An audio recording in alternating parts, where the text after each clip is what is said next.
DeChambeau has been out with a wrist injury, and you had to figure that he was not exactly going to be razor sharp going into the Masters in the first round. If anything, he's going to be, as they say, in the first round of any boxing match. Well, looks like they're in a little bit of a feeling out process. In other words, what a feeling out process is in boxing, there is zero action going on. Yeah. Nothing is happening. Neither guy is throwing a punch. It looks like it's going to be the worst stiff of a match that you've ever seen in your life. And so, as an announcer, you fall back to the standard cliche description.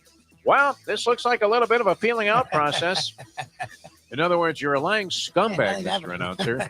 This is the worst fight that you've ever seen, which I had the pleasure of calling the worst fight in history. Yes. And it's documented with over 2.3 million views on YouTube. Isn't that amazing? The time. Wake up with Defo, joined by Lubie. Welcome to the Defo Show.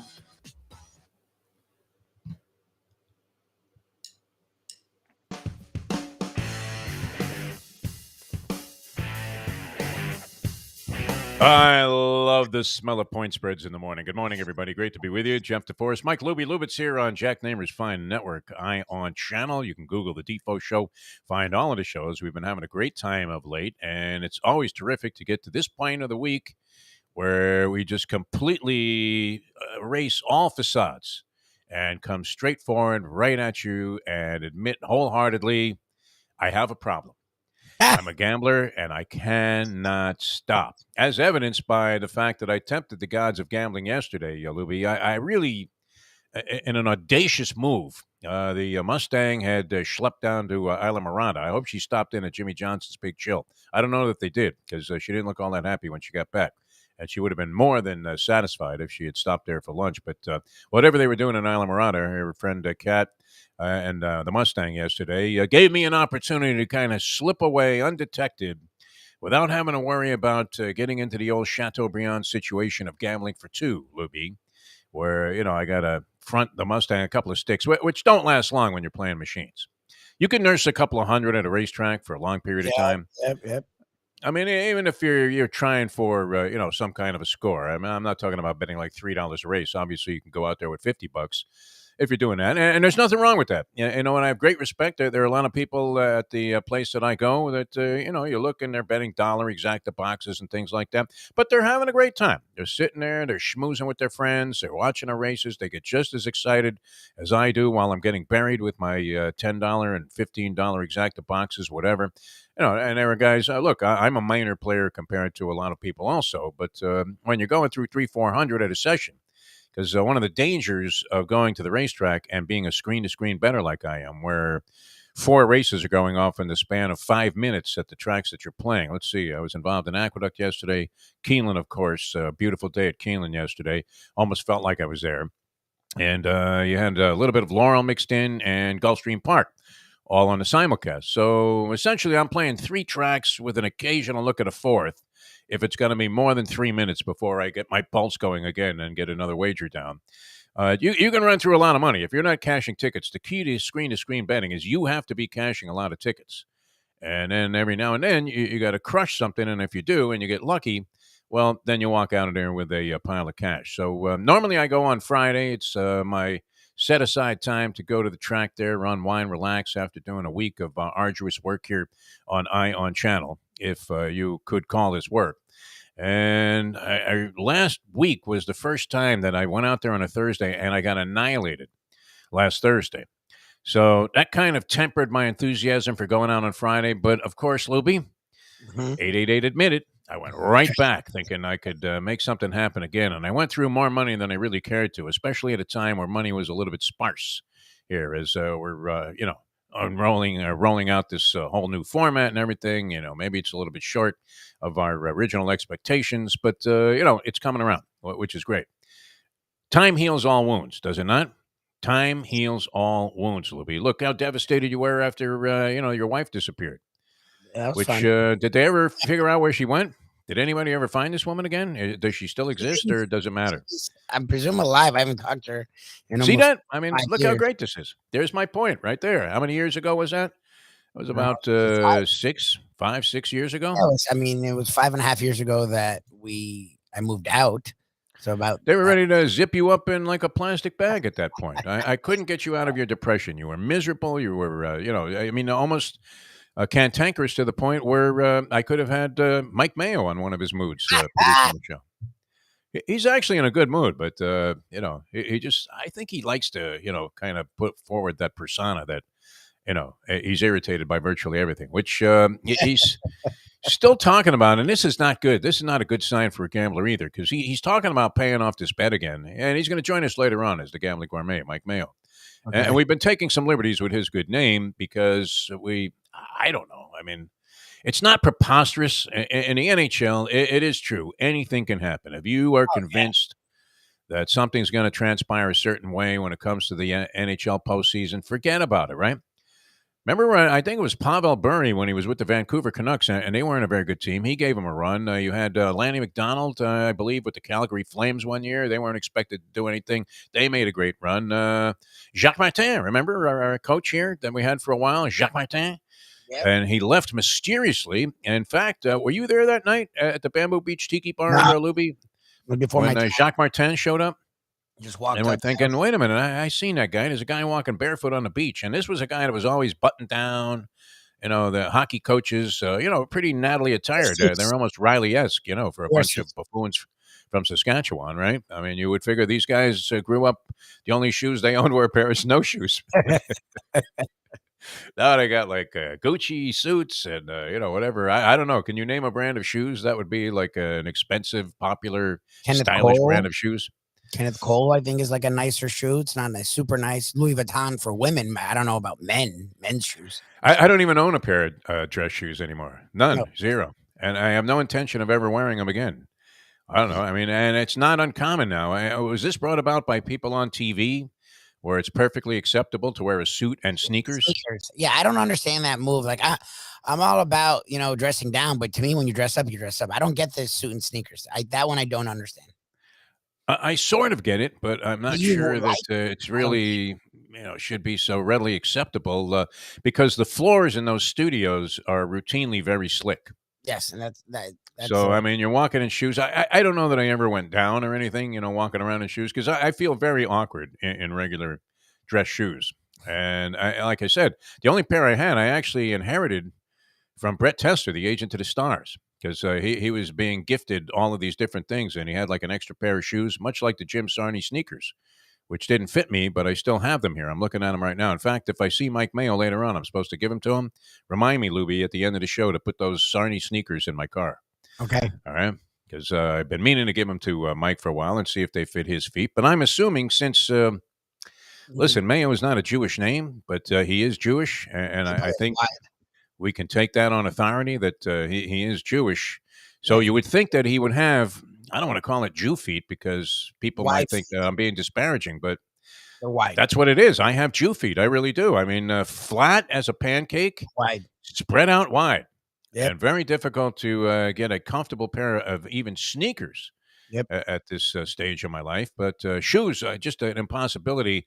So the pair of shoes, I have had them so long, that pair of black dress shoes that I have, you probably seen me wear them, but you wouldn't notice because it's like Shawshank Redemption. Nobody ever looks at your shoes. And I was at the point there where I actually had to glue the heel back on. Oh, Defo. Remember when there was like a shoe repair shop? Whatever happened to that? They exist. Do they still exist? Yeah. They exist, yep. How busy could it be? Not There's some old guy in there with some shoe polish, and he's getting high off of that. That would be about the only thing. But I actually had to tape the heel to the bottom of the shoe the last time I went out and wore those shoes because I didn't realize that the heel was coming off the shoe itself, and it's pretty awkward to walk with one shoe that has a heel on it and the other one doesn't.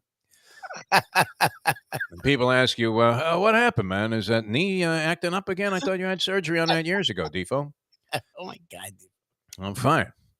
But no, it's a weird thing. You see people walking around in a dress suit and sneakers. Yeah, I don't Should get it. that be acceptable? Well, I guess I just don't like it. I think it's utterly ridiculous. Like, then just dress down. Like, it's Yeah. okay. Pick. No, there were times, I mean, doing TV where you never saw anybody, much like on this show. I mean, the likelihood that I stand up here, that would blow the whole thing out. So, it wasn't uncommon, actually, for a guy to be sitting. I'm sure, I don't know if Segreto did this when he was anchoring the news, but where you would have a guy and he's wearing a shirt and tie and a jacket, but he's actually wearing shorts and a pair of high-top Converse All-Stars. You're hoping you don't see that. I guess this kind of came to light when everybody was doing the video zooming. Yes. And started, news shows started to look like this because nobody was going to the studio anymore. Yep. And then a couple of guys, unfortunately, that Jeff Toobin guy, I guess he took that to an extreme. That was on a Zoom call, though, right, where there were like 40 people on some kind of corporate meeting. We had to do that for iHeart. Remember they told us everything was going to be wonderful? Yeah. It was a couple of weeks before we all got canned. It's always that way. It's always that way. And then they made they made cuts. Yeah, good to be with you. And as we were saying, I mean, when you're looking at hockey, Jacques Martin, he made that unbelievable run with the Montreal Canadiens, and that was A few years ago. that was a year that I want to say maybe 2008. Was that the year that Minette Bird won the Kentucky Derby? 2008. Does it go back that far? That's 14 years ago. It could well be. As Georgie Animal Steel, Jersey Kyle, and I ventured out by car. Both Jersey Kyle, he was a little tepid about flying. He's better about it now. He flies. Georgie Animal Steel doesn't want to fly anywhere.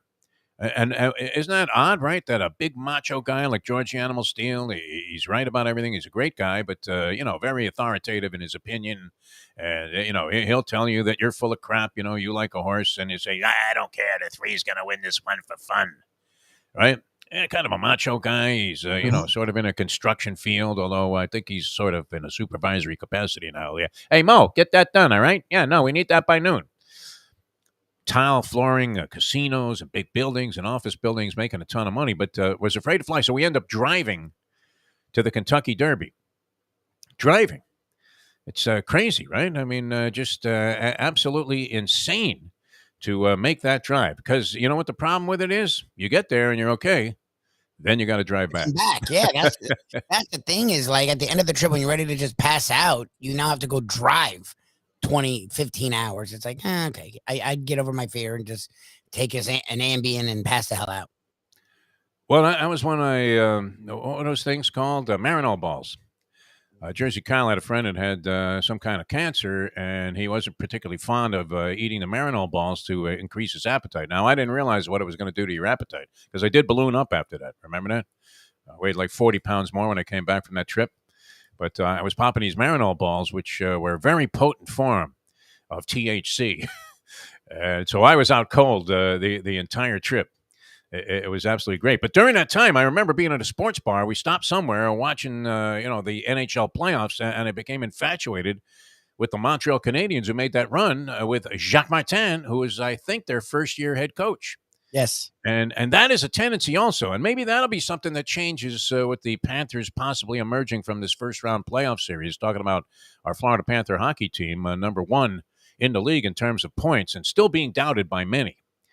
Who, the acerbic Mike Mayo thinks that they'll never get out of the first round, which, I mean, eventually, doesn't a team have to turn that around? The Cubs won, right? The curse of the Billy Goat was lifted. Yes.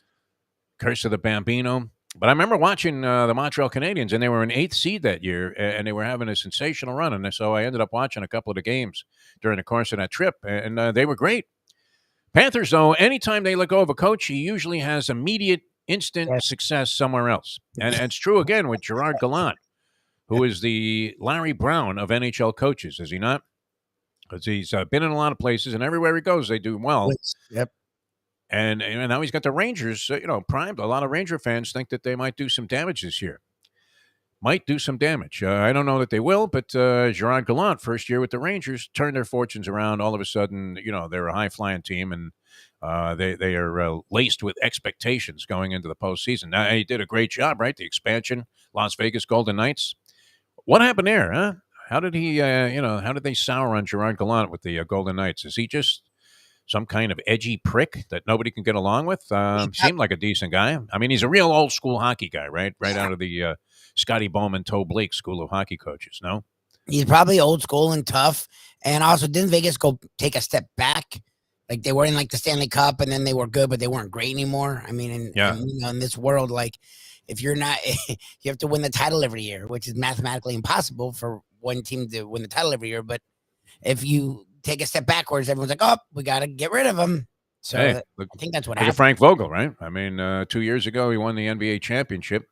2 years later, he's out of a job, right? And they're talking about replacing him with virtually anybody who ever picked up a basketball. They've got like 25 potential candidates there. So, I mean, the bottom line about all of this is that it certainly is not impossible to conceive of a team getting hot and knocking the Panthers out of the playoffs in the first round. But, I mean, it just watching things overall, you would have to say that would come as a great and astounding surprise, would it not? Mike Lubitz. I would be so bitterly disappointed just from the standpoint of, wow. So the old question, right? Where do we go from here? Exactly. What do you do after that? I mean, if your team has peaked, these guys that we've been talking about as young guys have been in the league 10 years now. I can't believe that, right?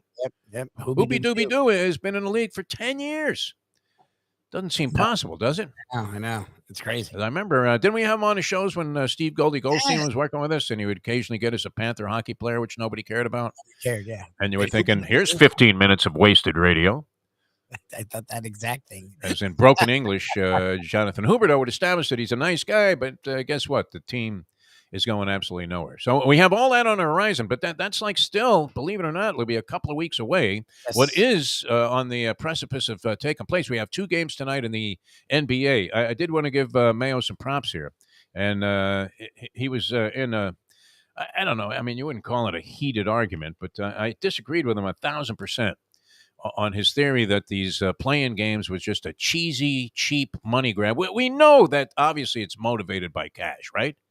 The NBA has more television partners than it ever did. Major League Baseball has shifted off some games, and they're now on streaming services. I was surprised. Did Jack get outbid for those Yankee games with Ion Channel? Yes, I'd presume. Apple offered more money, you think? A lot more. Ion Channel did for that? You have to be kidding me. Anyway, I did want to give Mayo a little bit of a vote of confidence here because one of my favorite columnists is you talk about irascible. It's Phil Mushnick in the New York Post, the great Phil Mushnick. For those that are only on audio, I'm holding up a copy of his latest column here, which is usually the first thing I gravitate towards if he's got a column in a paper, because it usually concerns itself with media issues and things like that, which I'm naturally interested in. So here's one of his little tidbits in the column, the tidbits part that he has on the right side of the column. It says, this NBA play-in reeks of another made-for-TV money gimmick, like MLB adding playoff teams. But, okay, so there you go. There's affirmation from Mayo, right? Yeah, exactly. Not everybody, takes our side of the issue. I just think it's been fun. I'm looking forward to watching these games tonight. His complaint, Mike Mayo, I guess it has a small amount of legitimacy in that, the Heat as the number 1 seed and the Suns, consequently also in the West as the number 1 seed, as of now, don't know who they're playing in the first round. But I don't believe it takes all that much time for a team in your conference, for a coaching staff to prepare for a team that's in your conference. I mean, there are only 5 guys on the floor. This isn't the NFL where, the guys are sleeping at the facility there trying to figure out how the hell are we going to stop so-and-so. There are not a lot of wild blocking schemes, and you realize this, Lubie. You coach basketball. How many plays are there really in basketball? Like 2 or 3 plays. I mean, they have a lot more, but they probably really bear down to like 3 things. They're all probably based off of 3 things. There's only so much you can do. I mean, there's the pick and roll. I mean, you can screen away from the ball and involve a third guy. They run a little weave at the top of the key. That's still in vogue. I mean, maybe you get a second interior pass that you could work on a little bit. But when I see the way the game is executed, I mean, does it really look like they have to practice this over and over again, right? Where a guy penetrates into the paint, 3 guys collapse on him, and he whips the ball into the corner to a wide open guy and chucks up another of 62 threes that are taken in the game. What kind of preparation do you need? You pretty much know who the characters are. It's not like somebody's coming out of the woodwork, right? Like Raheem Mostert did, where all of a sudden he gains 200 yards, even though he was an effective player all year. But in the championship game, whoa, we didn't know about this guy. I mean, you can do that. No surprises. You figure the Nets were going to win. You weren't going to play the Nets. So you can figure it's going to be Cavs and Hawks because the Hornets aren't ready.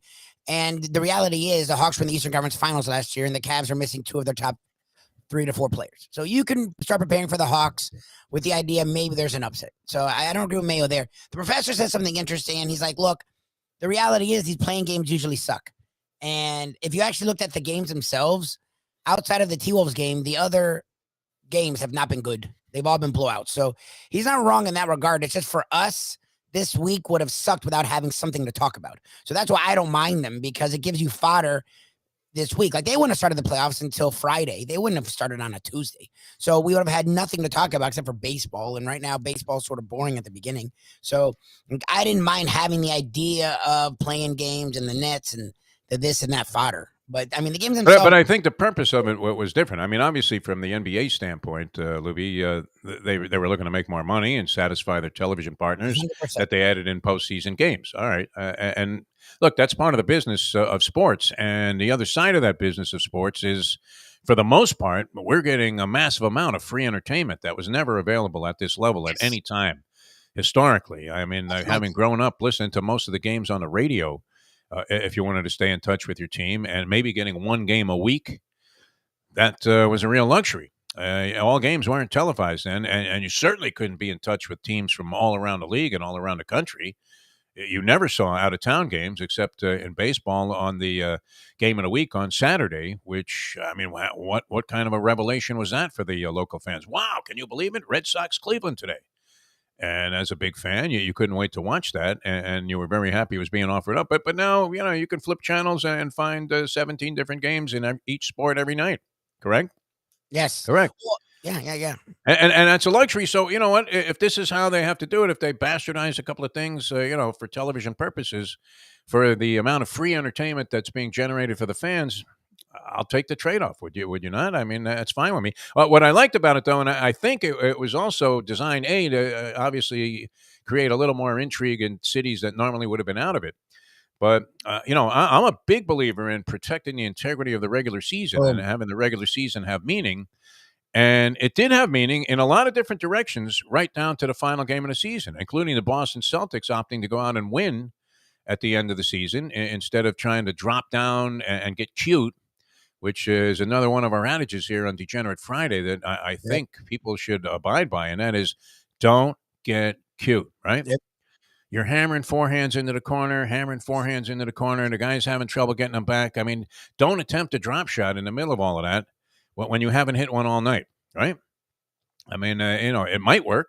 You're seeing it used more in professional tennis. I mean, way more than ever before. But, I mean, just don't go away from what's working for you is the essential theory behind that. And a lot of times when you get cute, look what happened. I mean, the greatest example, I guess, that I can think of was when the Indianapolis Colts tanked the game against the Jets so that they could dodge a situation. And then they ended up losing to the Jets in the postseason and getting knocked out in an early round when they had a dynamite team that looked like it was primed to win a championship. Yeah, and it added to the legacy of Rex Ryan. Probably kept Rex in football for another 10 years, right?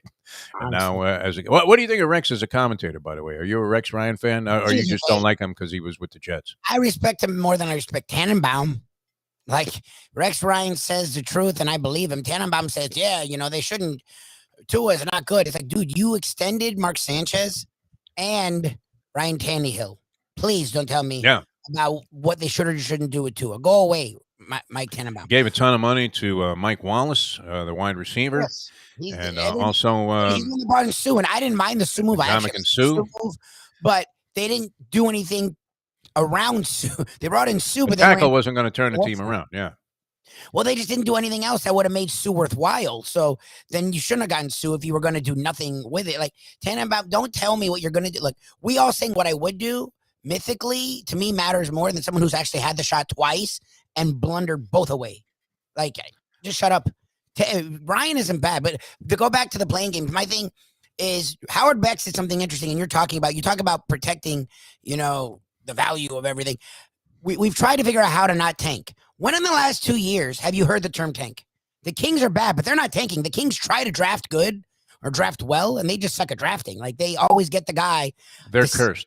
6 guys are drafted in the top 10 that are good. The Kings always get one of the 4 that suck every time. It's just bad luck, but they're not trying to tank. Like, when was the last we heard the term tank every year except for the last 2 years? Now, maybe the draft wasn't good. I don't know. But we haven't heard the term tank since the playing games were instituted. Whether it was on purpose or not, it's worked to make teams try until the end. And that's what you were looking for. And it's made everything better. Like, whether the games suck or not, it doesn't matter. Teams are trying to get in to one of the top 20 spots. Cool. Well, look what's on the line tonight. I mean, you're either in or you're out. I mean, so that first round of games, you did have 7 versus 8, and nobody wanted to be the 8 and lose that game, because now you have to drop into a do or die situation. At least, the Nets going against the Celtics guaranteed themselves a best of 7 series where, if they blow a game or they're having an off night on the first night or even a second night of the series, they still have a shot. They're in there with a chance. This is, one and done, do or die. So, you have a lot at stake tonight. Atlanta's favored, by the way, I believe 3 and a hook on the road against the Cleveland Cavaliers. And the Clippers are slight favorites over the New Orleans Jazz, or Pelicans, New Orleans Pelicans. And Pelicans are a little bit dangerous now, right? With McCollum and Ingram. I mean, they have two really good players on that team that can score and light it up. I may not have the balance. And did you see there was a Zion sighting? Yes, he did a 360 dunk, but he still hasn't lost any weight. No, I mean, he looked like Wayne Embry out there. I mean, I think Oliver Miller. And I defended him because I thought he would eventually lose weight, because we all heard how much of a hard worker he was. All he's done is gain weight. Like, I mean, at some point, if it's not, it's already an issue now. I don't know. I don't understand how they don't have him like with LeBron or with someone that's going to make him bust his ass to get in shape, because that's honestly his only issue, is staying in shape, when everyone else from his class has done pretty well. He's been a total disaster because he can't stay healthy because he's massively overweight. Yes, I mean, and that looms as one of those 1 versus 2 draft picks where the top guy in this case turned out to be all bustology or close to it. I don't know that you could deem the guy a bust because he demonstrated his ability, but nonetheless, in terms of overall contribution, franchise-changing, transformative type of player that you should be getting with the number 1 overall pick, do you not have more of a shot of actually having that with John Morant? Oh, my God. What are you talking about? Than you do. I mean, even R.J. Barrett, who was picked, number 3 that year? Yeah, he's at least playing. Well, I mean, it shows a lot more potential at this stage than Zion Williamson has. And now Zion kind of has to go back to, you would have to think, stage 1 of establishing what his value might be as an NBA player, if he ever even gets back to that. But he did. I mean, it was good that he could dunk. I mean, a 300-pound guy dunking, is... especially at 6'4", is kind of unusual. It's great to see. But, no, great interest in these games tonight. So I don't care that they might have bastardized themselves by selling out to money and TV revenues and trying to satisfy their television partners. They're also offering more games for gamblers. Let's put it that way. And that's, kind of, the thing that we look for here on a deal or on a Degenerate Friday. Mentioned our friends at Deal Volkswagen. I couldn't help it because I was enthralled last night. This was wild, Lubie. Maybe we misgauged this, or do they go back to having 4,000 people in the stands tonight for the second game of the season? The second game, no, but this will be the series where, wow, look at the series. And then every other series, unless they win a lot. Like, the Marlins aren't the Panthers. The Marlins have won enough where if they win sometime from now until like August, September, they'll get fans. The Panthers' problem is they've never won. Like, at least the Marlins have 2 World Series, and people like me grew up remembering both of them. So people want to support the Marlins. They're just pissed at them. So if they show that they can win during the year, people will come.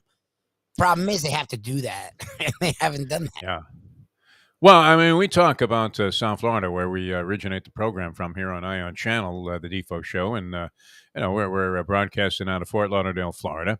And so when we're talking about these local teams a lot, and much of our audience obviously is based here in Florida. The people that carried over from our 11 years together on the radio that followed us here to Ion Channel and the various audio and video streaming outlets that we're on and platforms we're on right now, you would have to think that they realize that this is the city of indifference. And yet, last night, I mean, I have to applaud the South Florida sports fan for turning out for this Marlins game last night against Philadelphia. They come off a 1-4 road trip. There is not a tremendous amount of excitement about the team. Their predicted win-loss total for the season in Vegas was somewhere around 75. So it's not like there are Dickens-like great expectations for this ball club. They don't really have star power to speak of. I mean, Sandy Alcantara is an excellent number one starter for the Marlins, and he pitched well in a ball game last night. But I mean, is he sexy as a starter? It's not like you're throwing Tom Seaver out there in his prime. And they have some very talented young guys. I mean, Pablo Lopez is a very likable player, but he hasn't had one of those monster seasons where he goes like 21-6. And all of a sudden you're thinking, wow, this is a right-handed Ron Guidry or something, having a magical year. Nobody's really lit it up for the Marlins to the extent that you're saying, wow, I mean, I love watching this guy play. Miggy Rojas, who obviously is, just a very spirited player and a guy that, you could see being a catalyst in terms of leadership. Nonetheless, is a 260 hitting shortstop that isn't going to make anybody forget about Mark Belanger. Not that he's a butcher out there, because they did turn a really nice double play in the ninth inning last night. Jazz Chisholm, who's now known as Jazz Chisholm Jr., I guess. Who knew there was a senior Jazz Chisholm? But whatever. I mean, he's an exciting player, but is he enough to ignite some kind of movement among fans to go, wow, we have to go out to the ballpark tonight to see what Jazz Chisholm is going to do? No. Not really. So there's nobody that's so overwhelmingly popular or electrifying that, they're missing that element. So they're going to have to do it by being an exciting winning team, and they come off the road at 1-4. Now, I'm thinking they're going to have the house maybe papered a little bit to the tune of about 3/4 capacity. Yeah. Place only holds 37,000, so it shouldn't be all that hard to fill. No. I mean, holy Fenway Park, it's a relatively small park from the standpoint of overall crowds, and the ability to house that. You're not seeing 50,000 there. They won't fit in the building, okay? Unless they're all like 20 deep at the Budweiser tower there or whatever that is. Yeah, the bar. But this crowd, I mean, I haven't seen anything like this, and I'm watching it on TV. And I was there for the seventh game in a 97 World Series. It was every bit as good as that, if not more so. People stayed. This is a regular season game 6 in the regular season of 162. Yep. It was the Marlins home opener, but it's on a Thursday night where people are still working on Friday. And you thought, wow, they'd be. I thought they'd be lucky to draw 20,000 for this ball game. I really did. So the place, it wasn't a sellout, but it was close. I mean, there are people all over the place, way deep in the outfield, and they stayed for every second. I mean, they were there. The whole crowd was pretty much intact at the last out, which took place about 10:15 last night, and they were going nuts, absolutely crazy. They were loving every second of it. Now, does it drop off tonight? Because this was common when I was vending at Shea. You'd have a big crowd on opening day, and even at Shea Stadium in New York, where you're going to draw good crowds for the most part, no matter what the position of the team was in the standings. And at that time, in like the early 60s, mid 60s, it didn't really get good until about like 1968, where you thought, okay, maybe this team has a little bit of a shot. And then, of course, they won it all in 69 with the Miracle Mets, and the stadium was packed virtually every day. But you'll see this a lot, and especially in eastern cities when the weather is not particularly good, where they draw 50,000 for opening day, and they list the attendance at 12,000 the next night. And that includes like season ticket holders that didn't show up. So you're looking at like 6,000 people in a house. Yes. If that happens tonight, it wouldn't be atypical. But wow, what a refreshing thing. We did see some vintage Miggy, though. He's got an at bat in the sixth inning. There's a guy on second, and he's at bat, and he hadn't had a hit, and he's only hitting like a buck right now. got off to a slow start, although it's only a few games in, so very difficult to sit there and say, oh, my God, this guy's lost it. And he fouls off like about a half a dozen pitches. He looks like Eddie Yost up there. Used to get up there and foul off like 20 pitches and then draws a walk. So that was vintage Mickey. And he, of course, made a real strong pivot and throw on that double play in the ninth innings. And that's the kind of thing that doesn't show up in the box score necessarily, right? Oh, not at all. Was 1 for 4 with a walk, but you don't realize that the walk might have been his best at bat. Well, it's like the bad call. Like, oh, it's one bad call. No. If it's a bad call that would have ended an inning, and then the next at bat is a 2-run home run that eventually wins the game. If you didn't watch that game, you would know that one pitch changed the entire game. That's why the playoffs are great in Major League Baseball, because every pitch, carries that kind of weight. And as you all know, all of you degenerates out there, the minute you put $5 on a baseball game, everything changed. It's incredibly more interesting than it was if you were just sitting there going, what inning is this? Okay. You want to go? But a brilliant crowd there last night. And it was reminiscent of that 97 World Series Game 7. Good. And this adds truth to that whole MasterCard principle, because I still remember the options that were in front of me. I had part of a season ticket package. We lucked out. I believe the guy's name was Don Smiley, was like the CEO, president of the Marlins. And we had done him a favor. My friend Mike and I had done him a favor. It was mostly Mike. I kind of just drafted in behind there. I might have voiced over something for this guy. And we were in the lottery for tickets, and we draw without paying a premium, because they had the founder seats, and those were like the first 10 rows around between the bases and behind home plate. So in row 12, 2 rows behind the founder seats, which were always empty because nobody paid that premium, I have 2 tickets for a third of the games for that season with 2 other guys, Rosie Paymont, the hockey player, and my buddy Mike Fernandez. And we're right behind home plate, 12th row, which essentially was like the second row, with nobody sitting in front of us. Unbelievable. And those were $14 a copy. And I believe they might have gone to $75 a copy for the World Series. Wow. It's possible. I mean, it was somewhere in range, like the face value was 75. So I had the 2 tickets for Game 7. My buddy thought that the Marlins were going to wrap it up against Cleveland in Game 6, and he wanted to go. And, he was more of the impetus behind getting the tickets. So I said, yeah, sure, you use those tickets.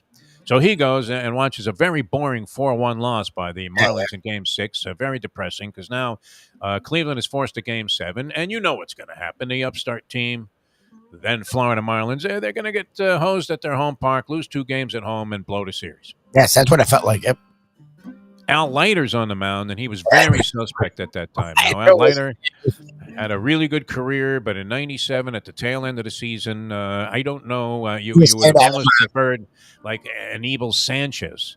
It was literally, you wanted Levon, you were so giddy to have Kevin Brown, and you were scared to death every time Al Leiter stepped on the mound. Like, you were scared out of your mind. He didn't have good command of his stuff that year. And so he throws a first pitch breaking ball for a strike, and a crowd goes nuts. And we're like, all right, that's going to be great. But the options were to scalp the tickets. Now, my son in 97 was 14. 15. So I'm telling this 14-year-old, I said, listen, Jesse, these tickets, I've got them, and, I paid $150 for them. We could probably sell them for like $1,500. And your choice is you can sell these outside the stadium. We can sell them for $1,500, and you can keep all the money, or we can go to the game. So I'm thinking any smart kid and a child of mine is going to take the money and run, right? Yeah, who cares? It's $1,500 by 97 standards. What are we, 25 years later now, Lubie? It's like 10 so grand we're talking about what? I mean, with inflation going up 10% every month, you have to calculate back and think $1,500, it was worth about maybe 4 dimes by today's standards, right? Yeah, that's a generous consideration there. And he says, no, let's go to the game. And to tell you the truth, I mean, we would have blown through the $1,500 by now, certainly many, many times. But I will never forget being at that ball game. So, is that overwhelmingly sentimental, Lubie, or is that just the truth that you can't put a price tag? I remember like Joel Osteen here. It's my Joel Osteen moment. Ready? You do sound like those commercials. God will tell you that you can't put a price tag on experience. There you go. There you go, my friend. Wonderful. That's going to be on the wall at Ion Channel. Jack's going to hammer that up there. I'll tell you what he wanted me to hammer home, and this is going to be great. And I don't know if you got this little flyer here.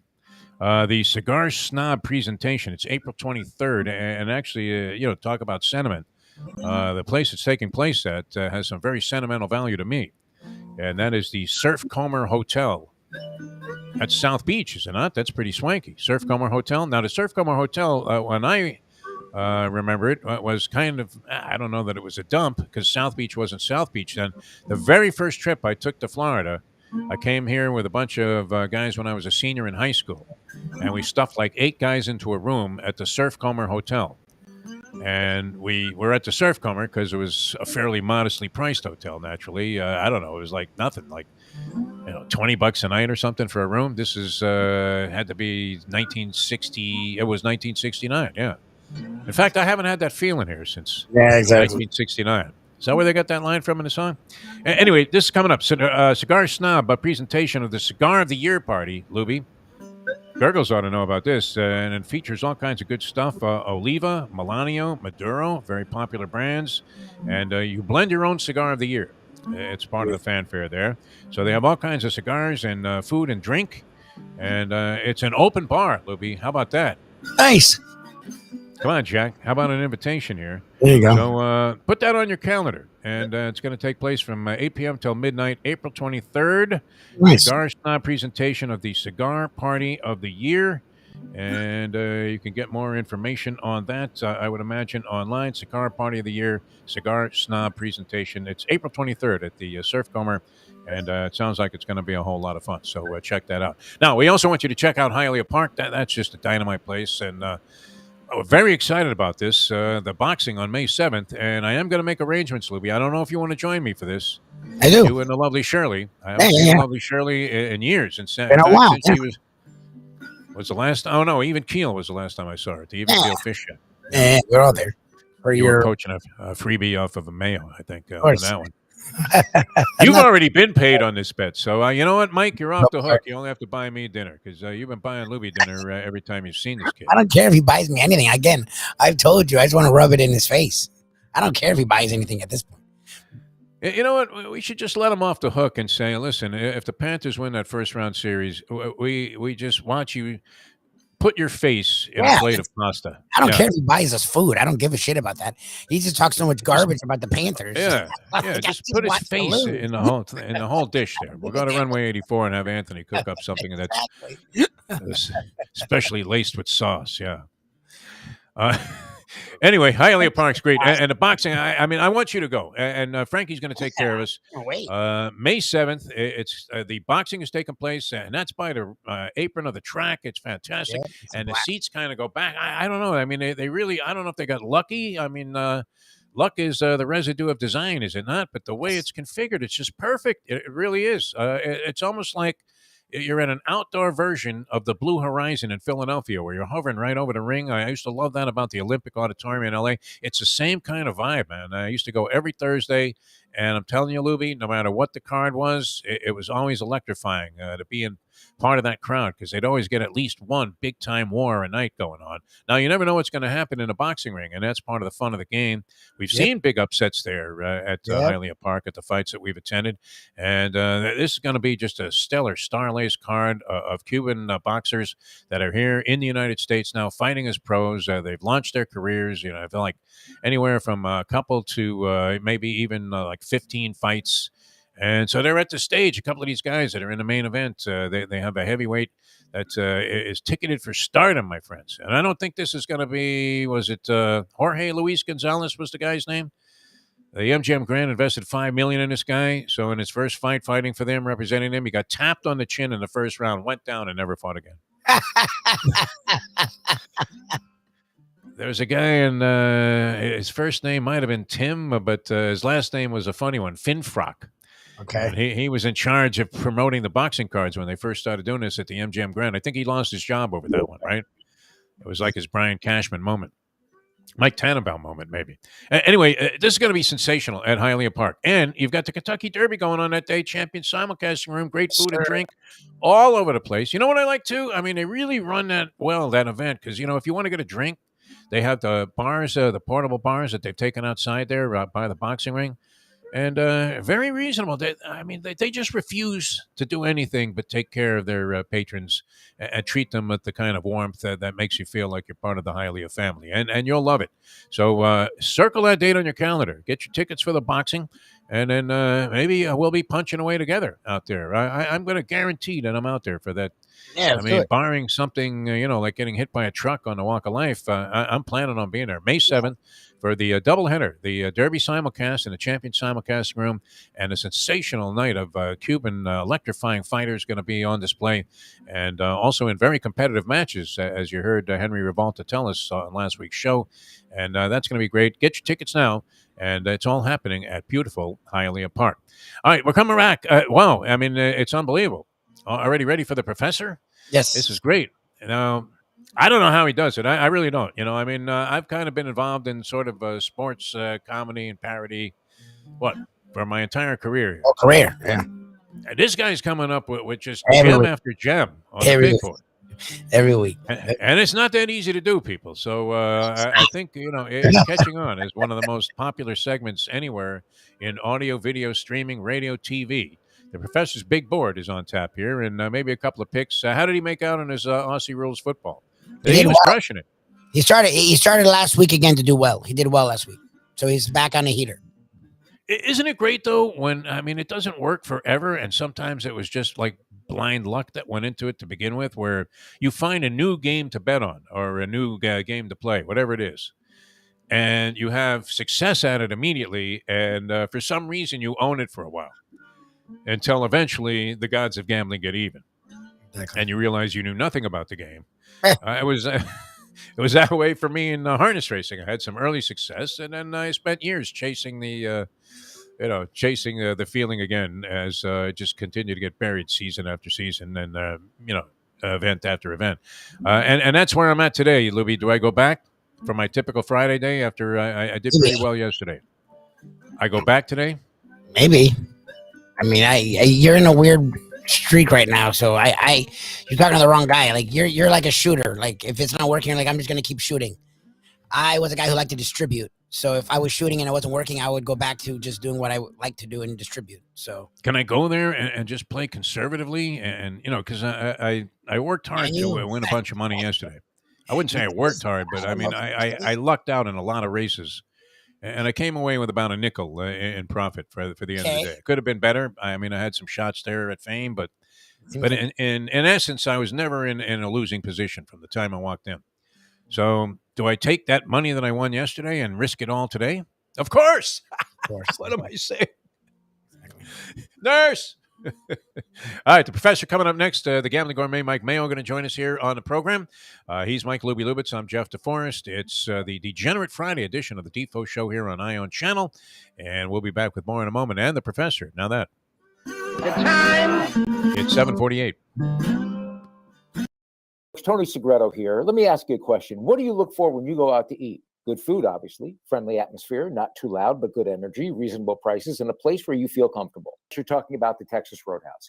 Good for a family, good for a date, or just a night out for yourself, and prices that will make you extremely happy. Their ribs unmatched, steaks hand-cut every day.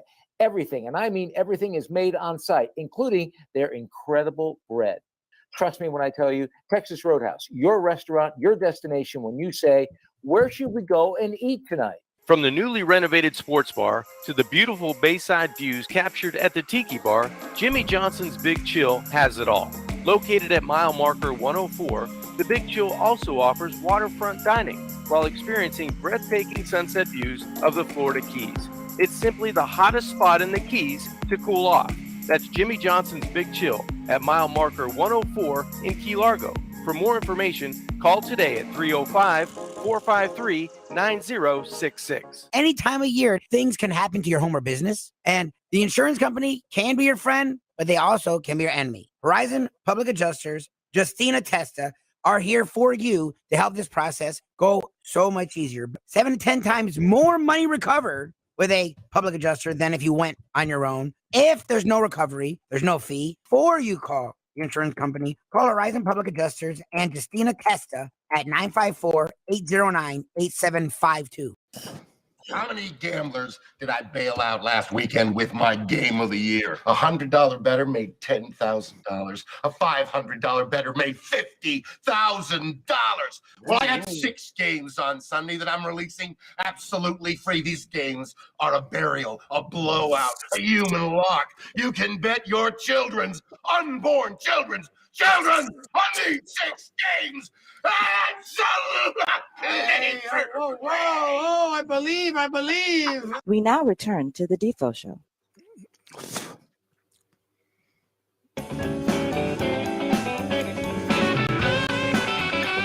Welcome back to the show, the Defo Show here on ION Channel and streaming audio and video around the world. You can also catch segments of the show. I would imagine this one.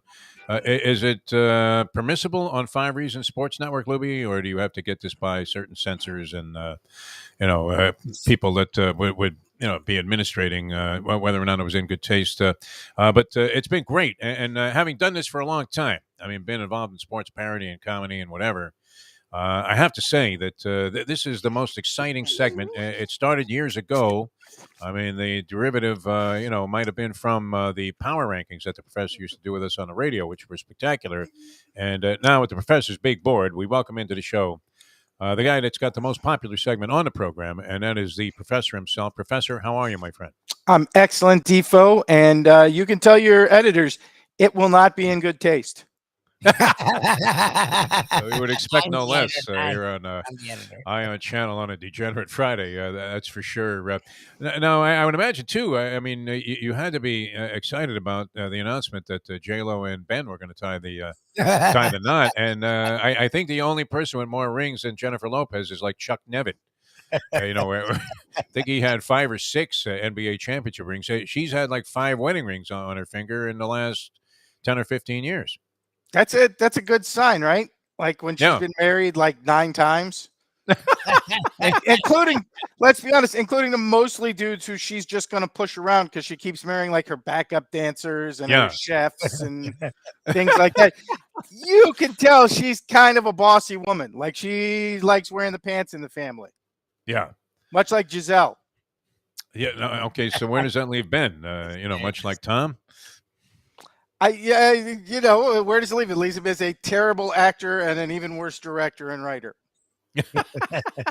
And you're right. You know what? I couldn't help but think of you because the last couple of nights on Showtime, I've clicked on various segments trying to like this movie, but finding it impossible that Mark Wahlberg, and you said he could ruin anything that he's in, actually took a classic, the Citizen Kane of degenerate movies, The Gambler, with James Caan, which I don't know why, Professor. Have you ever seen that movie? I have. It is, as you said, probably the Citizen Kane of degenerate gambling. That or the Cincinnati Kid. It's one of those two. I'm not sure which. Yeah, I'm not as familiar with the Cincinnati Kid. I'm sure I've seen Steve it. Steve McQueen is a poker player. It's a fantastic gambling movie. Oh God, McQueen has a poker. Great. I mean, where would you put Rounders in that?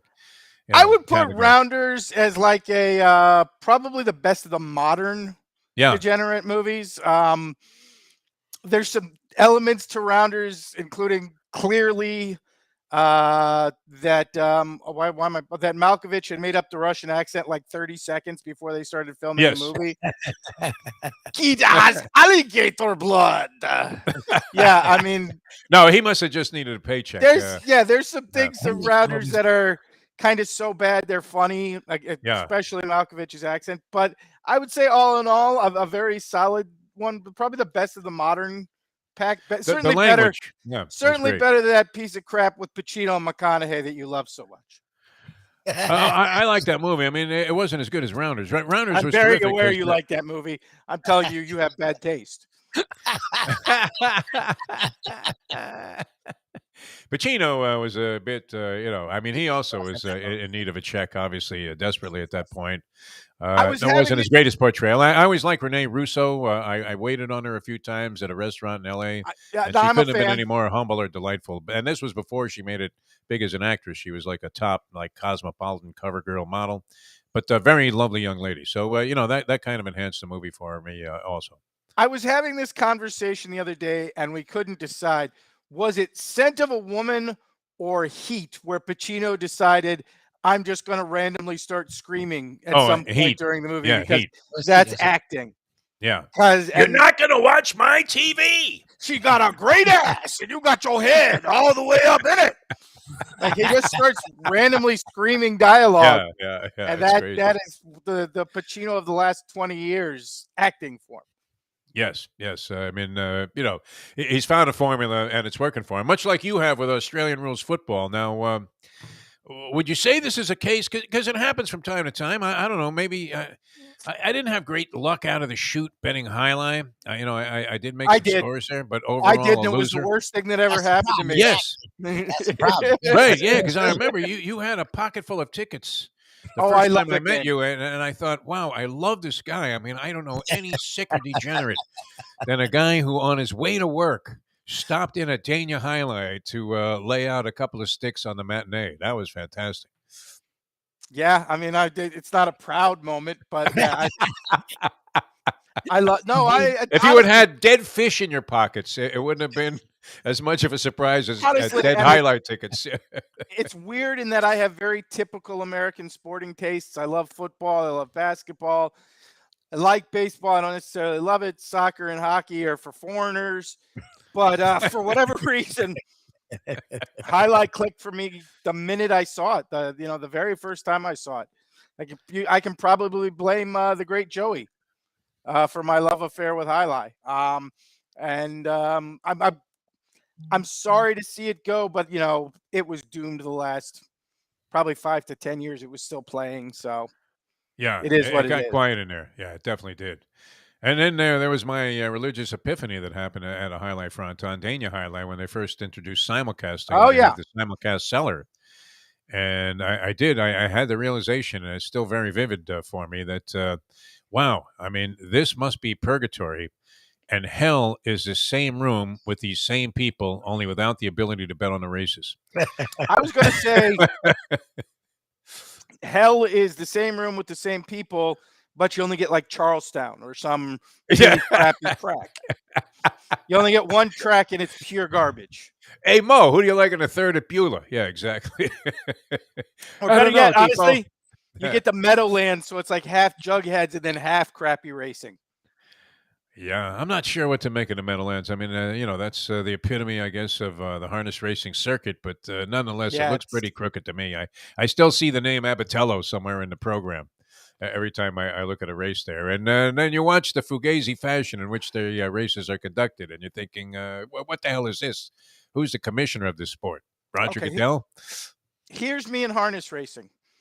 I went to Pompano track, it's the Isle now. I don't remember what it was called back then, back when they used to have live racing. Pompano Park. It was my first time there. We're there, have a beer, just knock off a little time. The first race they're running around the track. I've got like a 22-1 shot that I bet, and it's running away from this race, the whole race. And then at the top of the stretch, it breaks form or whatever the hell it calls, and has to go all the way to the back. The top 3 favorites come in. I think the trifecta paid $5.20, and the exacta was like $2.70. It's like, I'm never watching this stupid sport ever again. I walked out after my first race, and I was sad I had waited the 19 minutes or whatever to post time. It's like, this is the stupidest thing. This horse could have jumped on one leg to the finish line. It still won by 2 lengths, and said, pure chalk garbage as my horse is forced to go to the back. It's like, yeah, I'm done with this sport. Holy Stanley Dancer. I mean, there was some dignity to it at one point in time, or at least so I thought. And of course, great race-fixing stories. So, including, like I've told the story many times, that occupied my entire junior year at Syracuse University, trying to decode the fix at Vernon Downs. So, all right, you want to pick some games for us and then get into the big board? How do you feel about that, Professor? We can do that. Unfortunately, was some Thursday night action today, or I guess it'd be Friday afternoon action over there. So we missed a bunch, but we do have a couple games we like. We're going back with Richmond, who won for us last week as a 6.5 point underdog. I think they won by 34. So nice, easy cruise win. The money line would have been a play there, although I don't know if I'm quite so far gone that I'm going to give out Aussie Rules football on the money line. But yeah, we're going back right, the guy with the little white hat. There it is. They're playing Adelaide and they're laying 6.5. We will take Richmond. Again, the resurgent Tigers won 3 straight championships up until last year. We had a super off year last year, but look like they have bounced back this year. We'll lay 6.5 on the road with them over the Pros Adelaide. And then the other one we like is Geelong and Hawthorn. Geelong, for those who've listened to the show before, we know they are an offensive powerhouse. When they get going, they can really score. It is not uncommon for them to put up a total in the mid-120s, 130s. And Hawthorn, not so much on the offense. So even though it's a big number, we're comfortable laying the 16 and a hook with Geelong. So last week we took dogs. This week we're taking favorites. We got Richmond minus 6.5 and Hawthorn minus 16.5. You're not laying this stuff off with Lipschitz, are you? I mean, who's taking this action, Professor? Where do you get every website in the world? Do you not? Are you unaware of the internet? You're on the internet now, right? I haven't fully embraced it though. I mean, I'm still caught up in the. The reason the internet exists is for gambling and pornography. I mean, like you could gamble on anything, and you could accidentally find pornography on the internet. Anything. So really. Those are the two principal reasons for the internet to exist. These are things you should be familiar with now that you are an internet sports talk celebrity. Yeah, and who would want anybody confiscating your laptop computer to see your latest searches? Exactly. As much as you see the FBI walking out and the guy's got the computer, and you're thinking this man is a dead man. He's going to be doing life. All right, we're going to take a little time out here before we get to the big board. Is that all right, Professor? Works for me. Okay, all right. That'll give you time to set everything up, and we can tell you about Jimmy Johnson's Big Chill. I don't know. The Mustang, she kind of zigged and zagged with me last night. I didn't get to find out if she actually made the right decision and ended up at Jimmy Johnson's Big Chill for lunch. Now, there are many fine places and restaurants there. You were there. I mean, Professor, you're a connoisseur of food. What did you think about Jimmy Johnson's Big Chill? I mean, did that not impress you, especially by Key's standards? And I have no idea because the cocktails were so good that by the time I got around to it, I couldn't taste the food. Yeah, and no, I'm kidding. Honestly, we had a bunch of stuff. The mistake we made was we had CJ and he ordered, and we started off with a plate of nachos. And I'm telling you, Defo, the nachos were the size of a car tire. They served it on a plate.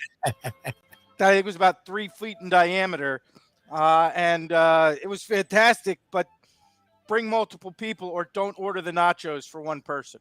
Yeah, I mean, you would imagine Jimmy being a big nachos fan, he wouldn't sign off on anything that wasn't absolutely spectacular. And, this was not Jimmy's size. This was like Eric Williams' size. Maybe Zion Williamson size. Yeah. Maybe him and Newton. Honestly, I'm not even sure Nate Newton could have gone solo on these nights.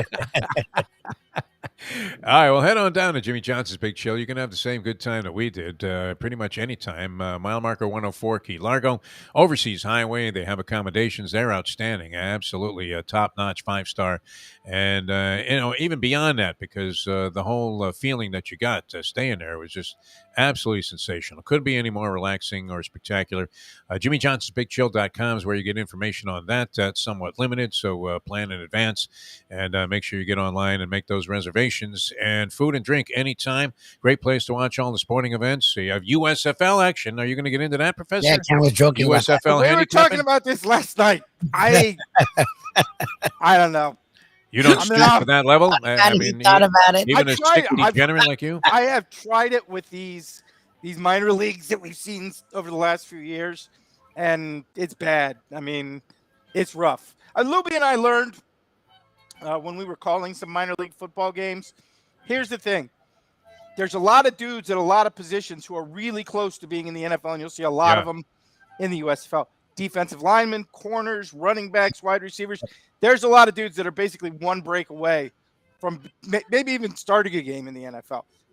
there are no extra offensive linemen on the planet. All the offensive linemen who are good enough to be in the NFL are in the NFL. Yeah. And it makes for some really rough games when you're watching these minor leagues football, because you're watching these dudes who are defensive ends who, like I said, are basically one play away from being NFL starters, and they're being blocked by dudes like me. So they're being blocked by guys who are just like fat guys that got pulled out of the bar 45 seconds ago. Literally. It makes for some rough football. Like I said, minor league football, there's tons of talent out there. None of it is on the offensive line. There's a reason you never see an offensive lineman signed out of these leagues. All the dudes who can even remotely play offensive line in the NFL are in the NFL. Yeah, that minor league was really deep minor league football you guys were doing. The Stars football league. They still had like 3 guys who got signed to practice squads out of that league. Amazing. Yeah. Well, I mean, my memory of it is when the guy was supposed to give us 200 a game, and he came with 160. It said, it's all I got this week, right? They had like 4 people in the stands. It was something. And I said, you know what? Here's 20 back. Make it 140. He was standing in the box with us, trying to coach us on how to call a game. It was like, what? So it was hysterical, man. It was kind of like when I did professional wrestling one time on TV, and this maniac came out there and he was giving me all this different instruction. And I'm thinking, what kind of a loser is this guy? I can't believe he's directing a television show. And then sure enough, he was just a brain-damaged midget wrestler who was actually in the first match. He had nothing to do with the production. With that league was the time the guy, we were up at Daytona, he told us he was going to have the game catered for after the game. Oh, yeah. We were all going to have a nice dinner afterwards. Not exaggerating. This is not one of those we're taking the truth and blowing it up. He came out with a sack of Wendy's Junior hamburgers that had been sitting in his car for like 4 hours. And I'm telling you, it wasn't even the good Wendy's. It wasn't even like a Dave's Double. Yeah. It was literally like those ones they sell for 79 cents. They just tossed a sack at us like, yeah, here's the catering. Okay. Yeah, because you figured they had to pay the bus service because they were going to want their money up front to get the team up there. All right, we're coming back with the Professor's Big Board. That's happening in just a sec here, so stick around. Mike Mayo, the Gambling Gourmet. 6 of those things. I ate them. I still ate them. Oh, you know how he is, man. I still ate them. You talk about a food whore. That's Mike Lubitz. All right, back with the Professor's Big Board and Mike Mayo, the Gambling Gourmet, in a moment. Now that. The time. 8:06. Poker is your game. You're covered in style. And you can play all your favorite Vegas-style games, including blackjack, craps, and roulette, in Hialeah Park's sizzling hot casino. Get a player's card when you walk through the door for all kinds of generous amenities, including our favorite, free play, when you come out to the ultimate casino and entertainment destination, Hialeah Park. These days, we're all looking for comfort anywhere we can find it. Thank goodness for Landlubbers Raw Bar and Grill in the Plantation location, because they are making sure you are as comfortable as possible. You're going to have the best wings in the world. You're going to have a great burger. You're going to have their amazing soups. Again, Landlubbers Raw Bar and Grill. It's nice and easy. Just go to landlubbersbarandgrill.com for both your pickup and free delivery. Thank goodness for Landlubbers for making you always feel right at home. Catholic Health Services is committed to care that changes as your needs do. Our full continuum of services is designed to be there throughout your care journey. If you need assistance with daily living, post-acute care following a serious health event, or additional medical care at home, we also offer skilled nursing and palliative and hospice care. Your care needs may change, but our commitment never does. Catholic Health Services, South Florida's #1 choice for post-acute and end-of-life care. Visit CatholicHealthServices.org. Neil deGrasse Tyson, astrophysicist extraordinary, was here on 940 Wins, 1230 The Zone, and around the world on the iHeartRadio app.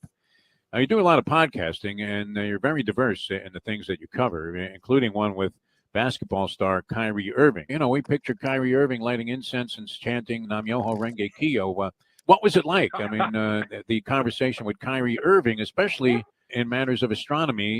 Here's the thing with Kyrie Irving. So as you may know, and of course, if you knew that much about him, you would know that for a while there, he was a big fan of the flat earth.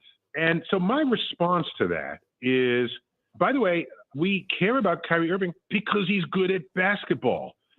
So people say, oh, you should not talk about a flat earth. And I'm saying, I don't care if Kyrie Irving wants a flat earth. He's a basketball player. There's plenty of jobs you can have in this world while you think Earth is flat. just don't let the head of NASA be among them, right? Just I don't, you live in a free country. You should be able to say what you want. And so I wasn't as distracted as other people were. I don't get my science from Kyrie Irving, and I'm not going to get basketball lessons from the head of NASA, period. So that's how I look at it. From South Florida to the entire world, thank you to the iHeartRadio app. Here is Defo joined by Lubie on The Defo Show.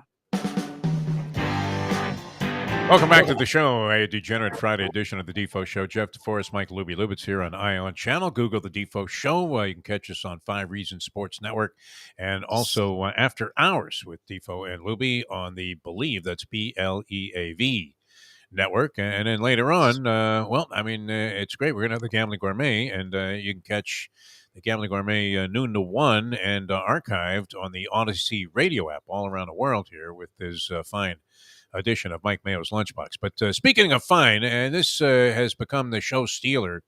Always was a big fan of the Professor Power Rankings when he was doing that on the radio. And this is, I think, an even more innovative and electrifying and illustrative extrapolation of that.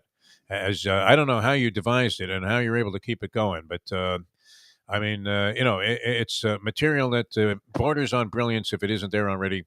And with those high expectations, the barometer set very high.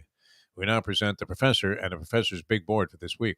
Yeah, I feel a little pressured. We're going to go a little bit off the board. We've been sticking to sports here for the big board for most of it.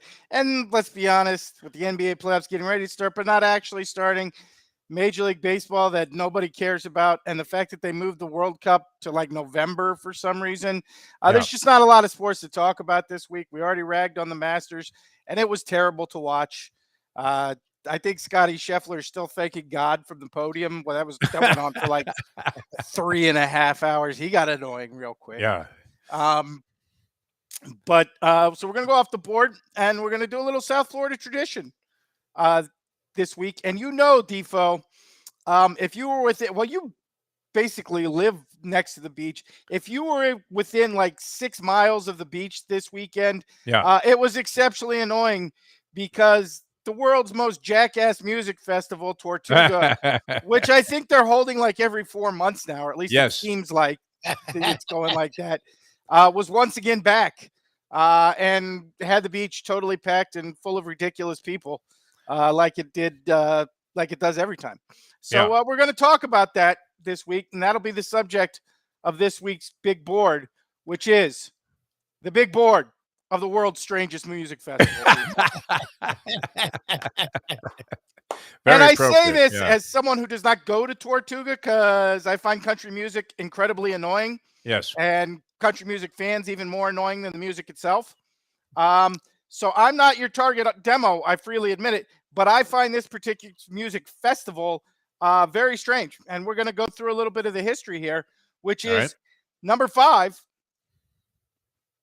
Tortuga started out as a country music festival. It started out and the main headliner was Kenny Chesney, which is just fine. If you like your music sung by a guy who looks like Lance Armstrong when he had cancer perpetually, then Kenny Chesney's your guy. I don't know why you look like you're courting a tractor accident, but maybe if you were married to Renee Zellweger, you'd wish to die in a Thresher too. I think that's entirely possible based on that sour look that's perpetually on her face and the look on his face, which says, I just drank about a gallon of moonshine. Please, God, let me die. Good start. And then Tortuga started to move away from country for some reason. Yeah. And I don't know what happened, but it ended up with Pitbull. You mean it's not a country music thing anymore? I got to admit, I wasn't exactly sure, but I also figured it's Pitbull and it's South Florida. And there's some sort of law or tax that says if you're holding any kind of event, Pitbull has to show up at some point during your event. When Stephen Ross holds the F1 race a couple of years from now, Pitbull's going to end up driving in that thing somehow. I legitimately expect every time I'm driving down to see a Marlins game that I'm going to be on that road there, the 836 or 112 or whatever it is. I'm going to pull up to a toll booth and Pitbull's going to show up as the operator and be like, Dale la coin.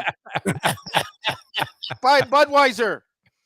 Like I don't know why. He is omnipotent, right? He's everywhere. It has spread for. It used to just be Miami. Now it is all of South Florida. It's spreading. It might be Jacksonville in like 10 years. Yeah. Anytime you enter the state of Florida, instead of a tourist center and a truck stop, you're gonna have like Pitbull just waiting for you at the state of Florida. And honestly, it's tricky too. I don't know if you saw this video a couple weeks ago where people were making fun of Antonio Brown because he met just some random bald Cuban guy.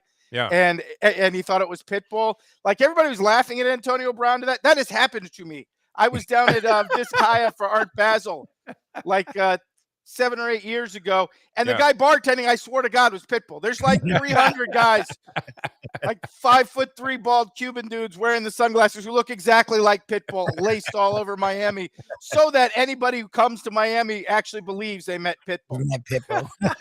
I think it's an industry at this point. Like people just randomly, aren't you Pitbull? Yeah, give me $5. Yeah.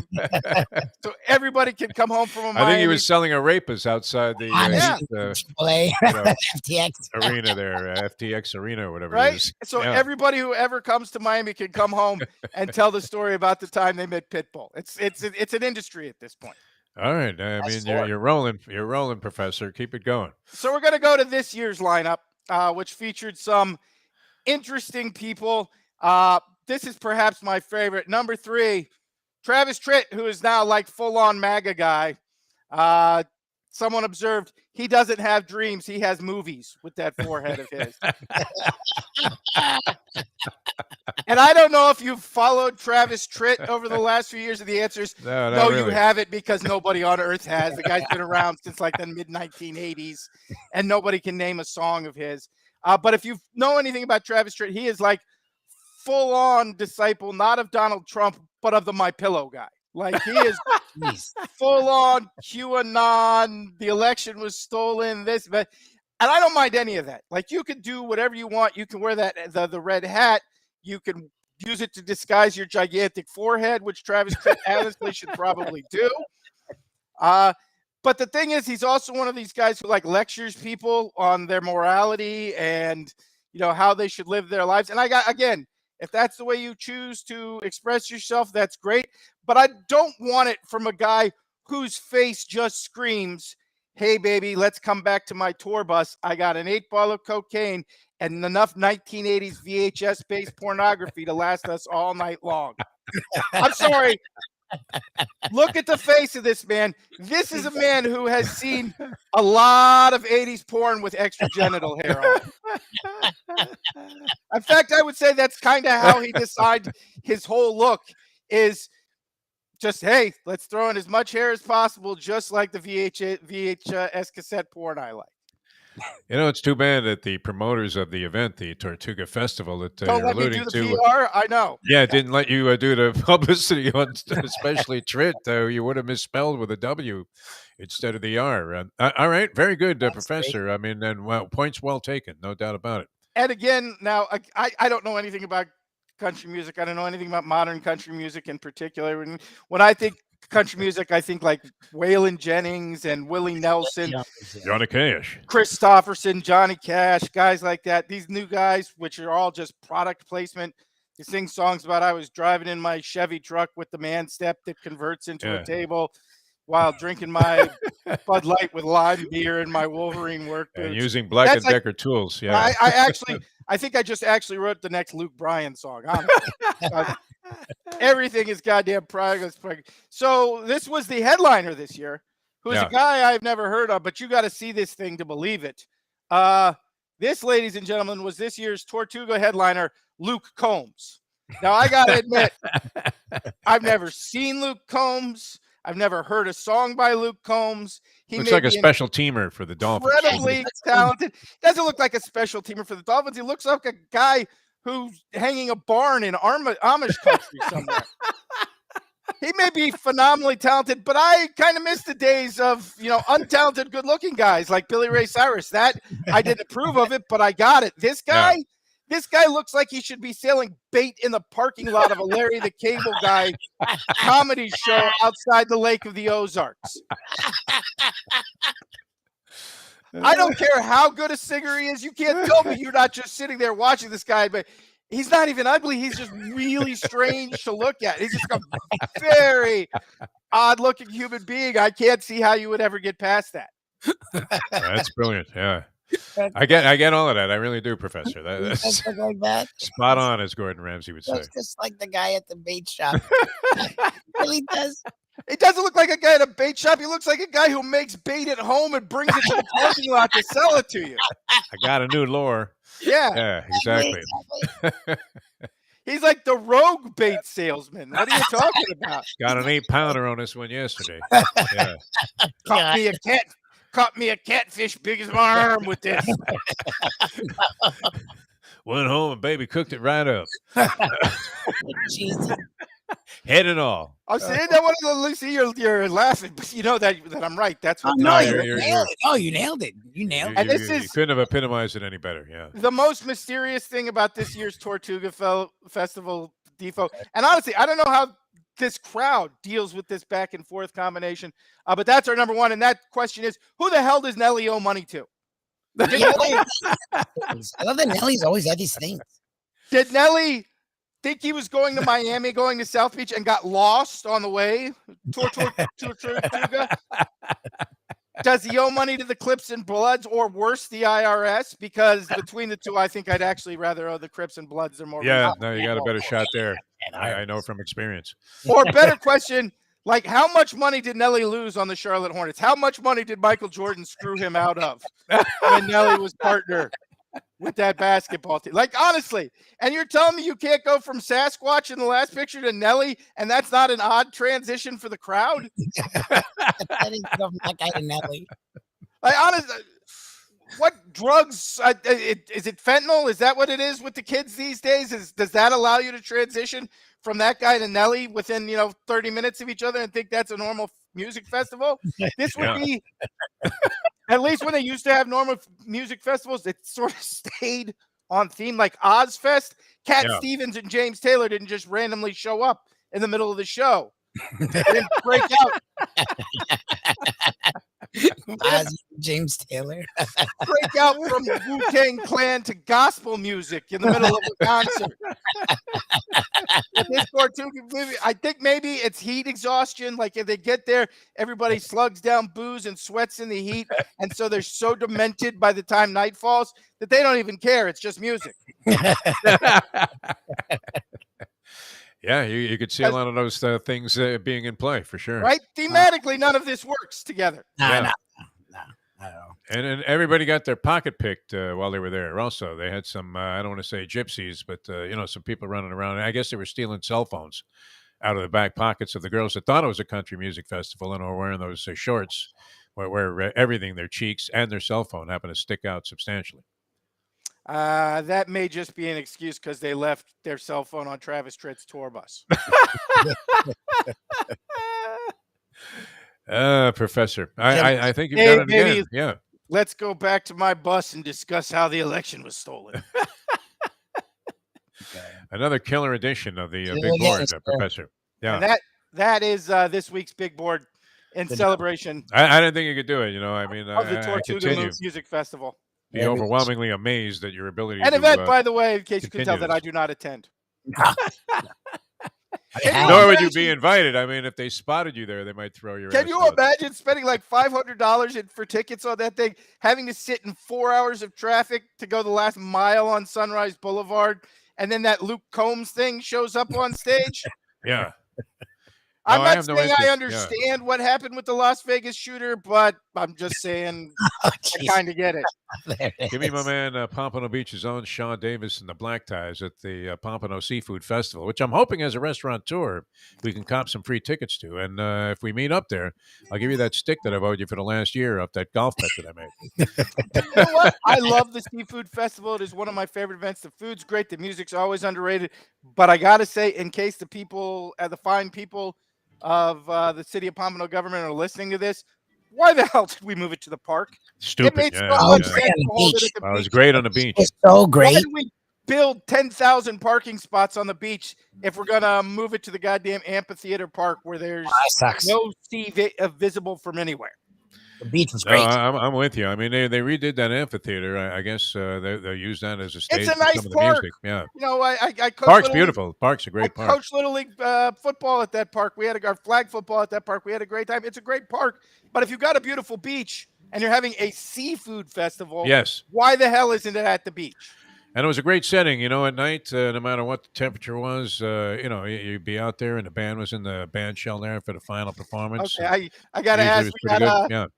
We've got a question from the Andy Man in the comments saying, how many of the performers at Tortuga won't be able to perform tonight because of Passover? Do you really think that anybody at that music festival is telling the truth about being Jewish? Yeah, they're scared. Not a lot of Jews featured, though. They're not admitting to that. Marquee acts, yeah. Your real name could be Moshe Rabinowitz Stein. You're not telling that to the audience. Hey, Mo, Rabbi, you're up. Professor, we love you, man. And, best, thanks man. for being with us. Always You have good. a great one, Defo. Got Lubie. those See you tickets for the next week. seafood festival. Yeah, That's use your good. I'll look restaurant into it. influence. Okay. Yeah, if you can, that thing was fun. I'd like to go the final night there, see Shaw Davis and the Black Ties. Great band, man. Great local band. Evolve. Oh, you saw Shaw Davis. He came to the He's great. studio a couple of times. Yeah. Yeah, he's great. He's a college ball player, hurt himself, Very good. so he was idling away in his room, and he picked up the guitar, self-taught. Wow. I mean, you talk about Stevie Ray Jr., my friend. This kid's good. All right. The professor would appreciate this. Cigar Snob presenting the Cigar of the Year party. It Nice. features Oliva, Milanio, Maduro cigars. You blend your own cigar of the year. Food and drink with an open bar, and all kinds of different cigars going to be on display there. And you can inquire about that, the Cigar of the Year party with Cigar Snob. That's going to be April 23rd, 8 p.m. until midnight at the fabulous Surf Comer Hotel. I mean, this sounds like something Jack ought to extend a little invitation to us for, don't you think, Nice. Lubie? Yeah, let's do it. Because I'm assuming he has something, to do with this thing. So, open bar, you had me at open bar. Two of my favorite words you could lump together. Never mind, I do. I'm talking about open bar. Market price. That works. Yep. Market price is ugly at this stage. Yeah. Even if they have the price. Wow. I picked up like one small bag of groceries yesterday, and it was $58. Jesus. Like nothing. I mean, it was incredible. And I'm looking in the refrigerator. I'm like, what did I buy there? It's there. Your local supermarket may as well be a pickpocket at this point. I don't think the crisis is as bad as they're making it out to be. Oh, no, we can't get any deliveries here. Nothing's happening. All right, a man who can speak to that, and he deals in the food industry. And it is incredible that local restaurants can keep their prices anywhere close to what they were, say, even a couple of years ago, right? Because, things have definitely changed, have they not, Mike Lubitz, when it comes to that? $60 for a little bag of groceries. A couple of things. That didn't involve any booze, nothing. Just basic stuff. Oh, wow. I assumed it was all wine. That was the last time. That was $200. All right. The Gambling Gourmet, Mike Mayo. And he has affirmation from Phil Mushnick. Mike Mayo is our own version of Phil Mushnick, is he not? He actually is. He's the liberal, not as mean Phil, because Mushnick is actually mean. Like, Mayo's not really mean. He just is acerbic. Mushnick is mean within the parameters and the guidelines of which, he has to operate under. He doesn't come out and say this guy's an effing a-hole. It's not like that. He's pretty even though it's implied. Yeah. He's not a big fan of the pandering to Tiger Woods. Thinks it's a joke, that they made him out to be a hero. As basically, he made a pretty miraculous recovery, you would have to say, from an accident that seemed to be of his own doing. Yeah, his own issues. I mean, Ken says this all the time. Is it a comeback if you were just an asshole and screwed up on your own account? Yeah, you came back, but okay, it wasn't like some injury or some illness. It was you caused it. Okay, good job. Exactly, yeah. I mean, you're falling asleep at the wheel while you're doing 200 miles an hour on a 65-mile-an-hour zone, and you don't notice that the road curves completely at a 90-degree angle all of a sudden. Well, that could happen to you on a Pacific Coast Highway, though. Oh, that's crazy. You took that drive, right? I mean, it's pretty easy to drive off a cliff there, is it not? That's why you don't drive fast there. If you're driving fast there, then you're asking for it. Asking for trouble. All right, we're coming back with the Gambling Gourmet, Mike Mayo, a Friday edition, Degenerate Friday of the Defo Show here on Ion Channel. Google the Defo Show, and you can find all of the programs. Actually, on my phone, I was trying to show somebody where we're at yesterday when I was at the track. Yep. And I punch it up, right? And then I couldn't get rid of it. Like I couldn't get it to stop. You have to exit out. Yeah, it's not. And I have to say, I mean, I rarely listen back to any stuff that I do, but I'm thinking, wow, that thing sounds pretty good. What is that? There you go. And then I realized it was our show still playing like an hour later in my phone. All right. The Gambling Gourmet is a part of that, and he's coming up in a moment. Now that. The time. 8:29. Tony Segreto here. Let me ask you a question. What do you look for when you go out to eat? Good food, obviously, friendly atmosphere, not too loud, but good energy, reasonable prices, and a place where you feel comfortable. You're talking about the Texas Roadhouse.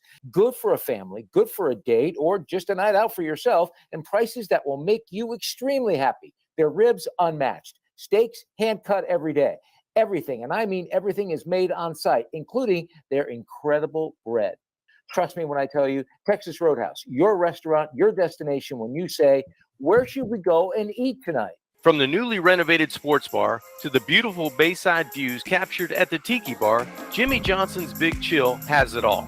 Located at mile marker 104, the Big Chill also offers waterfront dining while experiencing breathtaking sunset views of the Florida Keys. It's simply the hottest spot in the Keys to cool off. That's Jimmy Johnson's Big Chill at mile marker 104 in Key Largo.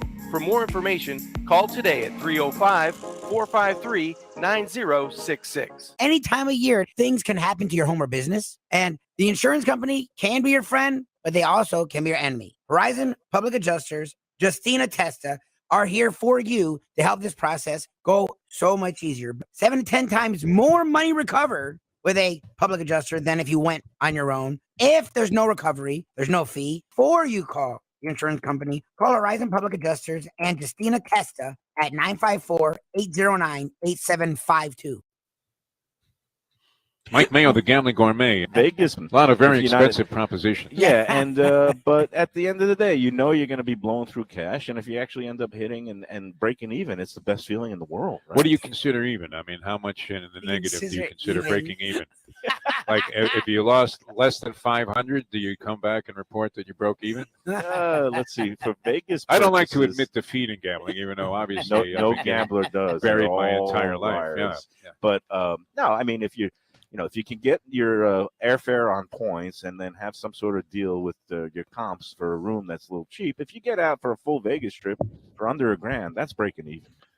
I would go with that. Yeah, no, and especially if you can still afford In-N-Out Burger for the plane ride back. It's especially good to be at the airport. I gotta say, you reach with a lot of envy. The best way to kick off your day is with Defo plus Lubie. We now return to the Defo Show. I had to laugh. Welcome back to the show, the Defo Show here on Ion Channel. It's a Degenerate Friday, and we're going to welcome to the program the man that was, I would have to say this. We might want to amend that, Mike Mayo, that whole thought about getting back from a trip to Vegas for under $1,000. I mean, that's not breaking even. That's cause for celebration. What are you talking about? It can be problematic. Whatever bankroll you take, you're going to lose. Plus, I don't know. What do you figure? Over, under, one and a hook, the trips to the ATM machine when you're in Las Vegas, what would you say? I haven't been to Vegas in so long that I can't even fathom how many trips it would be. Probably at least, knowing my luck now, a half dozen walks of shame to the ATM. And then that's not even including one trip. Wow. So my daughter asked a funny question the other day. She's 16 and she's getting more aware of money and working and all that. But she said, "Where's all yours, Dad?" No, I got that question. Yeah, we were walking around Gulf Street. Oh, we went to Christine Lee's for dinner the other night. Yes. After she goes to the gym at the YMCA facility in Hallandale Beach, which is actually a nice new modern Y, and it's only a stone's throw from Gulfstream just to the west. But anyway, how convenient for you. Yeah, so we got done and we went over and had a really, really good dinner at Christine Lee's. Those ribs are outstanding. I just love them. But then she was you pulled a Lubie though too and ordered the chicken chow mein. Yeah, well, that was in honor of I don't know. that was in honor of you, Defo. Was it because on you the menu though? I mean, was Yeah, it yeah, even on yeah. the menu? It's Yeah. right there on the menu. Wow. Classic favorites. They have chicken chow mein for $14. It's one of the best deals on there, and it was delicious. But anyway, when we were walking around the facility and she saw the betting window, she was like, "Do they take credit cards, Dad?" I was like, "No, Thank that's God. No. that's one thing you can't." Well, indirectly they do. I mean, because you're tapping out on your credit card. That's always very expensive. I remember the first time I got hit with one of those. I was out of options and I had to go to the credit card for cash, and then they whack you for like a ridiculous. I mean, you would have been better off going straight to Lefty up there in the Clubhouse restaurant. I don't know if you remember this guy, but you could get 6 points a week even if he hated you. So, No, but that was an odd. When you made those transactions through the credit card, it was always obnoxious, the fee. Yeah, and that's like part of the Jeff Foxworthy skit. You may be a degenerate if you have to go to the credit card advance for your last daily double, because if you've already blown through your daily limit on the ATM machines and you have to pull out, and then you got to remember your PIN code or go to the teller and they do the transaction, and next thing you know, it's like 25% whack. Boom. Whack. That's like it's 500 to get 400 or something like that. Exactly.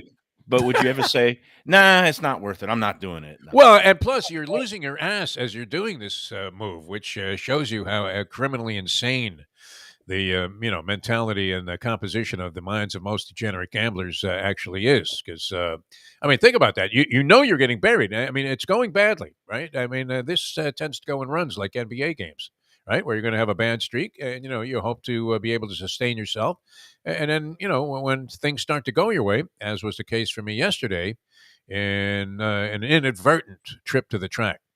The two voices, I didn't realize they were in my head. The two voices. Burton, what does that mean? Just go to the beach, go to the track. Just go to the beach, go to the track. And I ended up naturally opting for the lesser of two evils, which was to appease my degenerate instincts and go to the track. Now, but I got lucky. Yeah. I'm a little concerned. I don't know if we need an intervention yet, because you were pretty good for a while. It was just like Fridays, Saturday. Fridays, yeah. I broke down though. And then now all of a sudden it became a Thursday, and you texted me, and of course, then once I saw that you were punching, I had to look at the late pick floor at Keeneland. So I cost you money, is what you're going to say. Yeah, I mean, I threw 30. I threw $30 in the account. I had this $12 ticket. I played all off the credit card. No, Credit right out of the bank account. All no, right. But I did all with a single, with two horses, like a favorite and a long shot, and a single. And of course, the two singles win 4-1 and 7-1 or 6-1 that last leg. The all was a nice 5-1 to start. And all I need is that 6-5 favorite. What is it called? That. Fuzzy Socks or something like that. He runs second. Yeah. Meanwhile, like I used the wrong long shot. It was a 10-1 shot that came in that third leg, and it came back like I think it was like 1,300 for 50 that would have cents. been a nice score. It would have been a good score. Yeah. And I'm kicking myself. I was like, why didn't I spread in the race? That's always the way, though. It's post-race handicapping, which, everybody's an expert at. Oh, yeah, I told you that 3 couldn't lose. I don't know what I was thinking. I didn't even bet a dime on him to win. But when you have 3 out of 4, including 2 singles, and then your other, chalk eating pig runs second, that's really annoying. For a while, even though I love this guy, I couldn't speak to Luca Panici because 2 guys and I were sitting on the beach. It was a 4-way split, and we were alive 4 legs into the pick 6 at Gulfstream one day. We're watching these races as they transpire while we're sitting on the beach, which, I mean, what kind of luxury is that? And Luca's on a favorite. All we need, we had a couple of horses in the race, but he's up there and finally loses the race. And we ended up with 5 out of 6, which was a short price that won that race that we missed, and paid $60,000. And you're like, we had it, man. Luca, we had 15 dimes a piece, for God's sake, while having a couple of cocktails, watching the sun shine out there by the ocean. And what could be better in life? And unfortunately, that's the way it goes, right? There's always the one that you left out. Right, but there's always tomorrow, and there's always hope, because so you're in for today. That's the question. I don't know yet. I got a lot of things to do, but maybe it can pop out there for you get it. I'll try to get up.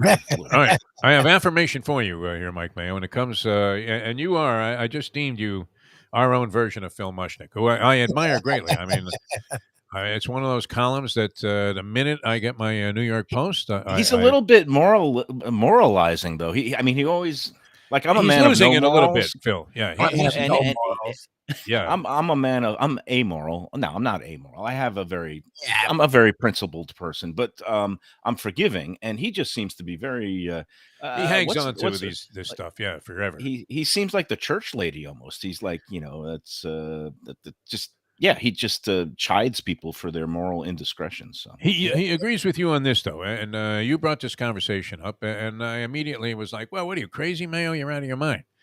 That I thought this was a good thing. And wait, he says the Panthers are going to lose the first round too? No, he didn't mention that. But he did say the NBA play-in reeks, Mike Mayo, of another made-for-TV money gimmick, like Major League Baseball adding playoff teams as well. And your argument, though, was of a different nature because you were saying it was unfair to the Miami Heat to not know who their opponent was going to be. My overall point is aligned with his. It's just a cheap money grab, greed, more games that'll generate a little bit of ratings in the middle of a week before the real show begins, give false hopes to more scrub teams that really are not going to have a shot, but they get one more chance. No, but the ancillary argument is, which you seem to poo-poo, and maybe it's not much, but how is it that with this play-in system now, the team that essentially gets penalized, the one that learns its opponent last and is at a little bit of a disadvantage, because again, the Heat won't find out who they're playing in round one till about 10 o'clock tonight. But they're going to get a beat up chump when they finally find out. So that doesn't hurt them either. Yeah. But if you're the best team and you're supposed to get all these advantages from being the best team in the East, not a good how advantage. Is it that you get saddled with a disadvantage as opposed to seeds? Because you're playing a worse team, man. I mean, fine, whatever. Okay, whatever. Go ahead. I mean, the Heat should be good enough to overcome that. And I know, like today, they're going to be spending the day. It's Mushnick-esque. That really is on your part. I believe that. That's why we love you, Mike Mayo, because you need this kind of approach. Was he chiding at Tiger Woods for like surviving a car crash? Oh yeah, no, he hates.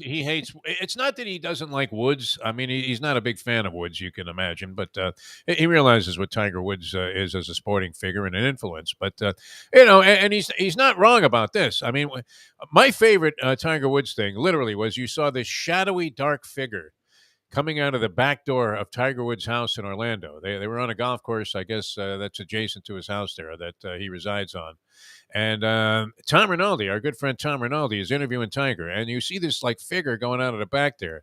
And I have to assume, even the FBI probably could verify that it was Dr. Galea, a guy who is under indictment in 3 countries in North America. I mean, it's hard to have that kind of trifecta, right? Mexico wanted to see this guy. The States wanted him.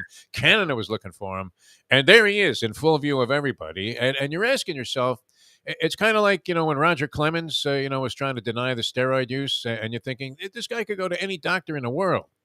But why is he having the team's, assistant equipment manager juice him up with a syringe? And why is Tiger Woods using this doctor who visited him 14 times? And Mushnick's point is everybody ignores all of this stuff with Woods, that he's so sanctimoniously viewed that, I mean, let's be obvious. He's not the greatest person that ever lived, even though he's maybe the greatest golfer.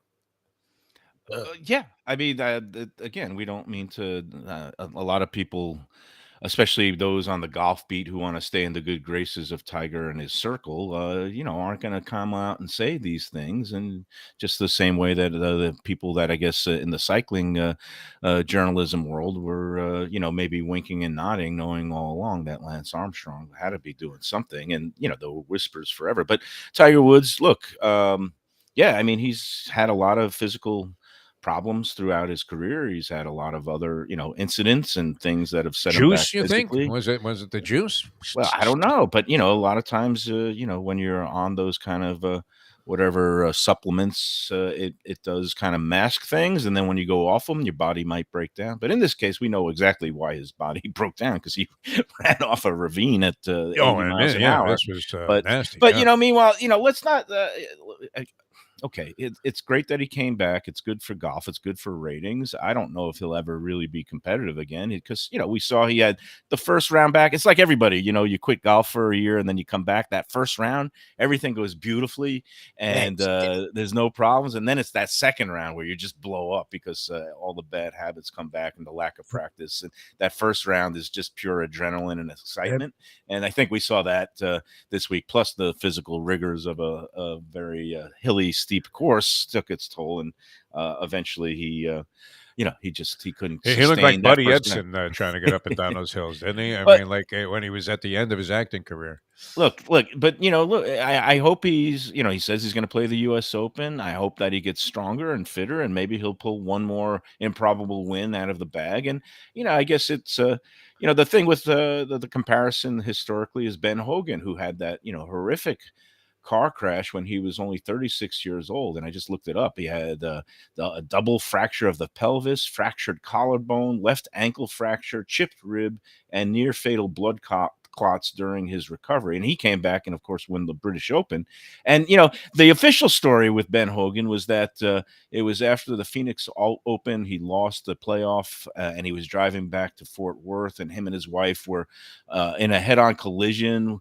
It was in the fog and a Greyhound bus was in the wrong lane. I think that's been sanitized. I think really he was probably like chugging a six-pack of beer while Valerie was giving him head in the front seat or something like that. But back then nobody asked too many questions. They just accepted, especially not of Hogan. Yeah, I mean, he was a god.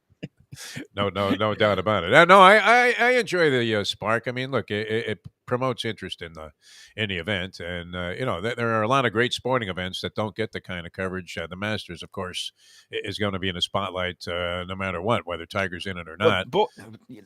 Look, Tiger drew us in on Thursday, and then I watch the Masters every year, no matter what, just because I love that course and it's very pretty and all the.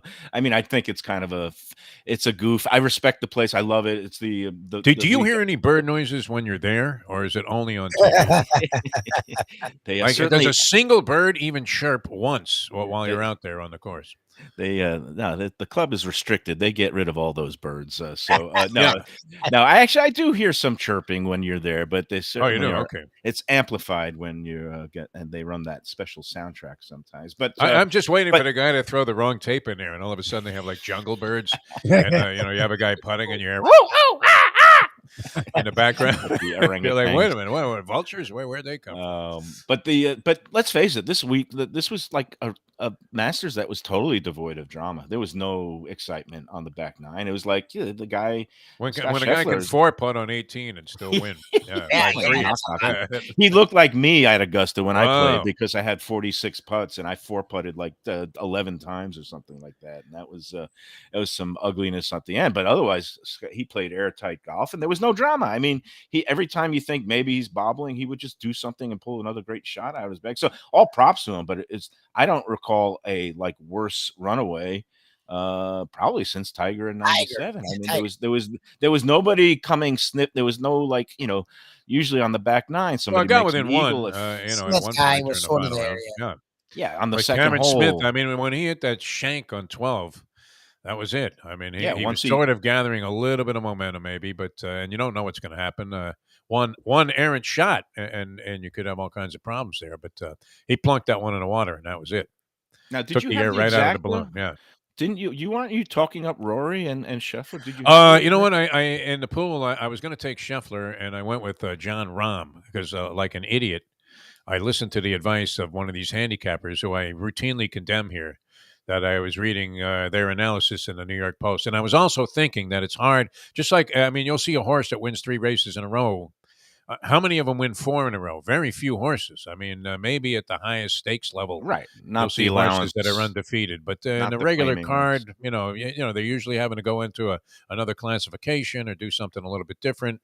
And so, I'm inclined to bet against those horses for, making it 3-4 in a row. And I just thought Scheffler was so hot that maybe somehow he cools off. So I talked myself into Rahm. Otherwise, I would have finished with the 1, 2, and 3 players because I had McIlroy and Shane Lowry also in the pool. But on the other side of the coin was my man Jordan Spieth, who what happened to the All-American boy? You covered a lot of golf, Mike Mayo. I mean, wasn't Spieth? I mean, he was a terrific story there on the PGA Tour just a few short years ago, and all of a sudden he's doing a Kazatsky to the tune of 6 over, which gave me, for the purposes of the pool, a total of plus 12 on one player. No, I don't know what happened to Spieth. And again, when I was still covering golf, I think he was in diapers because my last official golf coverage came in 2001. But no, I have no idea. You thought he was the big rising hope. And I think, I don't know what happened last week. Maybe he was guzzling beer in the front seat while his wife was giving him head. Is that what happens? That's the demise of all golfers, in your opinion? I mean, do you have some special They get weak in the knees. You covered all those Masters. I mean, so you might have some information that maybe the general public was well, that reminds me of a dirty story that I can tell on these waves. One time it was at the Arnold Palmer. It happened to you? You were getting head while driving on your way back from the Masters to that newspaper in Spartanburg or whatever that was? Well, we're not going to talk about those days. But that was when I actually dated, a woman who, when I told her I was Jewish, asked to see my horns. What'd you show her? I showed her. I said they're right under my balls, baby. Here's a horn. Speaking of which, I mean, no, wait. I got to tell the dirty story. I thought that was it. No. This was that's an offshoot. One year at the Arnold Palmer's, the Bay Hill Invitational, back when Arnie was still alive, and Ernie Els was in the lead. Ernie Els was living in the Orlando area, and but this was when golf writers would walk along inside the ropes, and but basically, like, Ernie was playing lights out. I think he had like a 6-shot lead, and Larry Guest, who is the he was a columnist for the Orlando Sentinel. I don't know if you remember him. I do remember like Larry short Guest. Little squat guy who was wider than he was tall. He looked like a garden gnome, and very popular in Orlando, though. Oh yeah, and he was tight with Ernie, and he saw that Ernie's wife was walking alongside in the gallery. Her name is Liesel. And he says, "Wow, Ernie's playing so well. What do you have for breakfast today?" And Liesel just looks at me and goes, "Me." Nice. No wonder they call him Easy Ernie, man. I was going to say. So that also refutes one of my theories that I subscribe to with full conviction, and that is women weaken legs. She helped his legs. So it made his It made his 2 irons pretty stiff all day. Listen to you, Mr. Pun. Unbelievable. Mike Mayo, the Gambling Gourmet, with us here on the Defo show. All right, so are you going to, devour a matzah, a whole box on the program today? I'm trying to figure out where you're going to go in terms of your bag of tricks. I've been so busy cleaning out this spring cleaning. Oh, I wanted to talk about that. Who was that on the column, the picture? That was me. What? Who was that? You could tell it was him. You're the worst. A younger 1997 with like a brilliant intro to the Evander Holyfield Mike Tyson bite night fight. Right. And that's where I get all my puns, because so the bottom line is I'm surrounded by boxes upon boxes that my mother is like an insane person, that she clipped every piece of everything I ever wrote since going back to first grade and put them in scrapbooks. And when they left their house in Brooklyn, my brother packed all this stuff up. Instead of just throwing it out, he actually transported it down here, put it in storage. Now we're getting rid of the storage unit because they've jacked up the prices so much. And so he cleaned it out, and he dropped off all these boxes that have all these scrapbooks of every word I've ever written. Wow. And they're all sitting in the front lawn now because it's bulk pickup day. So all that is going, I've resigned myself to the fact that I'm not going to be president. There's not going to be a Mike Mayo presidential library, and we won't need to save all those binders and scrapbooks for history. So kind of nice to look back, though, right? But I did look through some of them, and one of the first one I opened, ironically, was from the '96 Panthers playoff run. And the first thing that I opened was a headline from the opening of the Stanley Cup Finals, where they lost to the Colorado Avalanche. And the headline was "A Rocky Start." And I was like, perfect. I hope that's an omen. I hope the Panthers have a very rocky start to this playoff season and go down in the first round. But wow, then I can't believe you're rooting for that. I mean, it's one thing to win a bet, Mike. You think that the professor is happy that Duke won, even though he had to take him? and laid Yes. points in one of those games because it was about the money, not necessarily the the emotional Can part we? of it. I mean, yeah, because now financially, you always got to go with your Go with your pocketbook pen, first for the Yeah. root before the emotions. And let me just go over what's the guest list now, because now that Jessica Blaylock has been added, It's Blaylock, extensive. And it's Randy going to be. Moeller, anyone. I mean, the Dave food is Hyde, worth it. Yeah, we got Dave Hyde coming. Craig Minervini, Carlos Frias from the Minervini, Herald, the food critic Frias, there. Yeah, the Minervini's coming. the Yeah. Mormon Tabernacle Choir, The Dolphins' new offensive line, they're coming out. They eat big. Dolphins They really do. cheerleaders, Yeah, the cheerleaders. the- Well, Daniel. then you wouldn't mind paying. I mean, at the that entire sports staff of the Sun Sentinel and Miami Herald combined, which now couldn't really fill a table. that'd save you money. Yeah, that'd be Yeah. about 4 people. But in any event, no. Where was it? Oh, and then going through the scrapbooks, I saw the second thing was this something that came up from the Holyfield, the Tyson bite fight, and that was a good this intro you wrote. lead. Yeah. I wrote it was like all the jokes that people were cracking, like that Tyson was a 2-bit fighter, a Van Gogh Holyfield, and then of course. What was the thing I ended up with? I can't even remember. But you got into the column there and started. It was very descriptive. It was good and very, pro newspaper style, which is not easy because you don't have a lot of space to elaborate. Here we go. on things. Yeah, bite of the century. Evander Real Meal Holyfield, Evango Holyfield, Mike Tyson, a 2-bit fighter. Oh, ear today, gone tomorrow. Read the rest of it though. I got into it, it was good. Yeah. It didn't take long for the dark humor to spread after boxing's latest travesty, perhaps the sorriest chapter in the sport's long and sordid history. I like that sordid history thing. That was good. But this wasn't funny. This was sad and frightening. There was madness in the ring at the MGM Grand on Saturday and bedlam everywhere soon after. So anyway, you went into almost Gordon Soley-esque, like pandemonium. Sound like wrestling. You would have used that word if you had thought of it at the time, right? It's one of the most distinct memories I have of being a sports writer. Was ducking under my ringside table right next to Ron Borges from the Boston Globe. Oh, and he was a great guy. I love Borges. And I have my computer trying to type out like the lead because we're right on deadline. And this was the day after story. That was the follow story. Blood dripping on your but there's bottles raining down from the rafters. Yeah. People are pelting the ring with all kinds of bottles and debris, like you see in the movies, because Tyson got DQ'd, and basically everybody and their brother and sister came in from LA and bet on Tyson in the fight. And so once it was a DQ, that money went up in flames and they were all pissed off. And so the bottles come raining down, they clear out the arena, and then there turned out to be like a riot in the middle of the casino. They had to shut down all the tables. This is a Saturday night at 10 o'clock prime time. And there was discussion that, there was talk that there was gunfire, that they said, oh, we never proved it, but, supposedly guns were going off, people shooting in the air, tables being overturned with chips flying everywhere. I love that kind of chaos. Yeah. And it was insanity. And I walked out into the middle of an empty casino, and it was just like police and firefighters all over the empty casino floor. And I'll never forget that sight, because you never thought you would see a casino in Vegas just empty, in a ghost town on a Saturday night. This was before COVID. Obviously, COVID shut them down, and that was another story. But this was, after what was supposed to be the biggest night of the year turned into what a bloodbath too. Because think about this: why does the casino having Mike Tyson Holyfield fight there? Because they want the people to empty out into the casino and then lose every dime they have in their pocket right after the fight.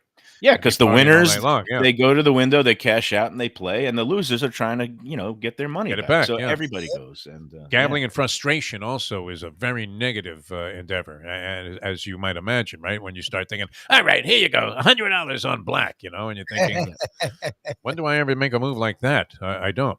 All right, Gambling Gourmet, I thought maybe you were going to end up down in some matzah right here on the show, because that would have been interesting to see you take the whole box and bite into it.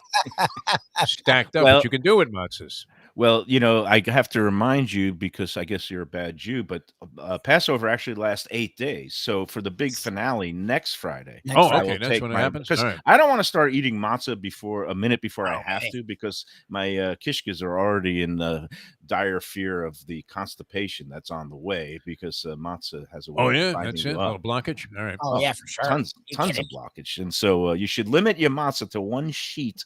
That's it. Sheet, I said, a day if you want to have one sheet a day. So but so next week, thank you. I will slather my matzah with all kinds of gross things, possibly including ham and other very trafe substances. Very not Jewish. All right. Well, we apologize for taking some liberties with your good name with our various guests during the week, all of whom are invited now to the dinner. Yeah, they're all coming. And, I am watching. I have a new team. I gave it to you last night. You said 16-1. Mark, what is it? Mark Andrew Fleury? Yeah. He's going to carry the Minnesota Wild to the NHL Stanley Cup Championship. Yeah, what I've learned 16-1. is, when you want a goalie to stand on his head, it's better if they have a nice French Canadian name like Fleury or Roy, as opposed to some choking Russian dog like a Bobrovsky or something like that. Because when the pressure is on, look what Russia did, on the ground in Ukraine. They just shit the bed. So I think Bobrovsky, if you want to trust him, fine, but 5-1 on the Panthers, a little too short for me at this point. Yeah, I guess you get 10-1 on the Miami Heat if you want. The Avalanche, I guess, are the favorites at. I guess it's plus 350, so it's like 3.5-1 or whatever you want to call that, 7-2 or whatever. But the Panthers are 5-1, and then some other. I don't think they win the cup, but I think they win a series. I believe they will. Yeah, and then the Wild. But the Wild look good at 16-1. That's look good. Yeah, 16-1. All right, you look good today, Mike Mayo. That's excellent. Not as good as you did on that 97 mugshot that you had. The thumbnail picture. You look great, and the hair was fantastic. I mean, you really look good, kid. So, it was great and a good read also. So you have a tremendous legacy there as a sports writer here in town. That's part of the reason we have you on the show. There it is. There it is. Mike Lubitz. Look at that. I saw it. I could tell it was him. I love that you're like, who the hell is that, man? Who was it? That was my response. So who dat when you put that up there on Facebook? All right, Michael. We'll see you out there later. I hope. I hope you'll be out there punching. And thanks for being with us today here on the show. Always a pleasure, Defo. Have a great Pesach and a good holiday Easter weekend, Lubie, you and Shirley as well. I'll see you guys next week. All right, Mike Mayo, the Gambling Gourmet. Is Mayo a cigar smoker? I don't know. He might dig this thing. He says at times. He says he'll like that. He doesn't like to do it often, but once in a while he'll have a nice cigar with a nice cognac or whiskey, and like at a track at Christine Lee's. Yeah. This is April 23rd. When is that? Today is the 15th, so it's next Saturday. Next Saturday night. Okay. Cigar Snob presenting the Cigar of the Year party, and it's taking place at the Surfcomer Hotel on Miami Beach. I mean, that is South Beach, premium spot there. Yes, sir. The Surfcomer Hotel, always great. You blend your own Cigar of the Year. Cigar is going to be featured, all kinds of different stuff, top-notch food and drink with an open bar. It's going to be a great event. Check it out, courtesy of Cigar Snob. They would have the information online. I don't see here, it looks like the last line, the bottom line on the driver's license thing that you can't tell if there was always accused, but I don't see information for the tickets. So I'm assuming that you can punch this up at Cigar Snob and get information about this. It's going to be a great event, the Cigar of the Year party. All right, with that, we're partying our way out of here. Thanks so much for joining us all week long. It was a heck of a lot of fun. Great job today by the professor and Mike Mayo, the Gambling Gourmet. Lubie, good job all week long. Very interesting stuff. Well. NBA playoffs get underway next week. NHL season is winding down. You have the tennis circuit heating up, all kinds of things. USFL debuts this weekend, right? Yes, USFL sir. On Saturday night.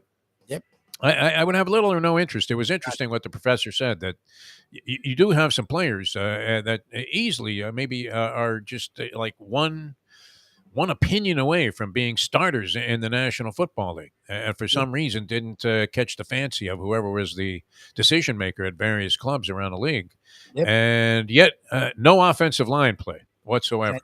It's true. Wow, no wonder those guys are getting paid all of that money, huh? In the NFL, Brett Tester represents a lot of offensive linemen. Very smart man.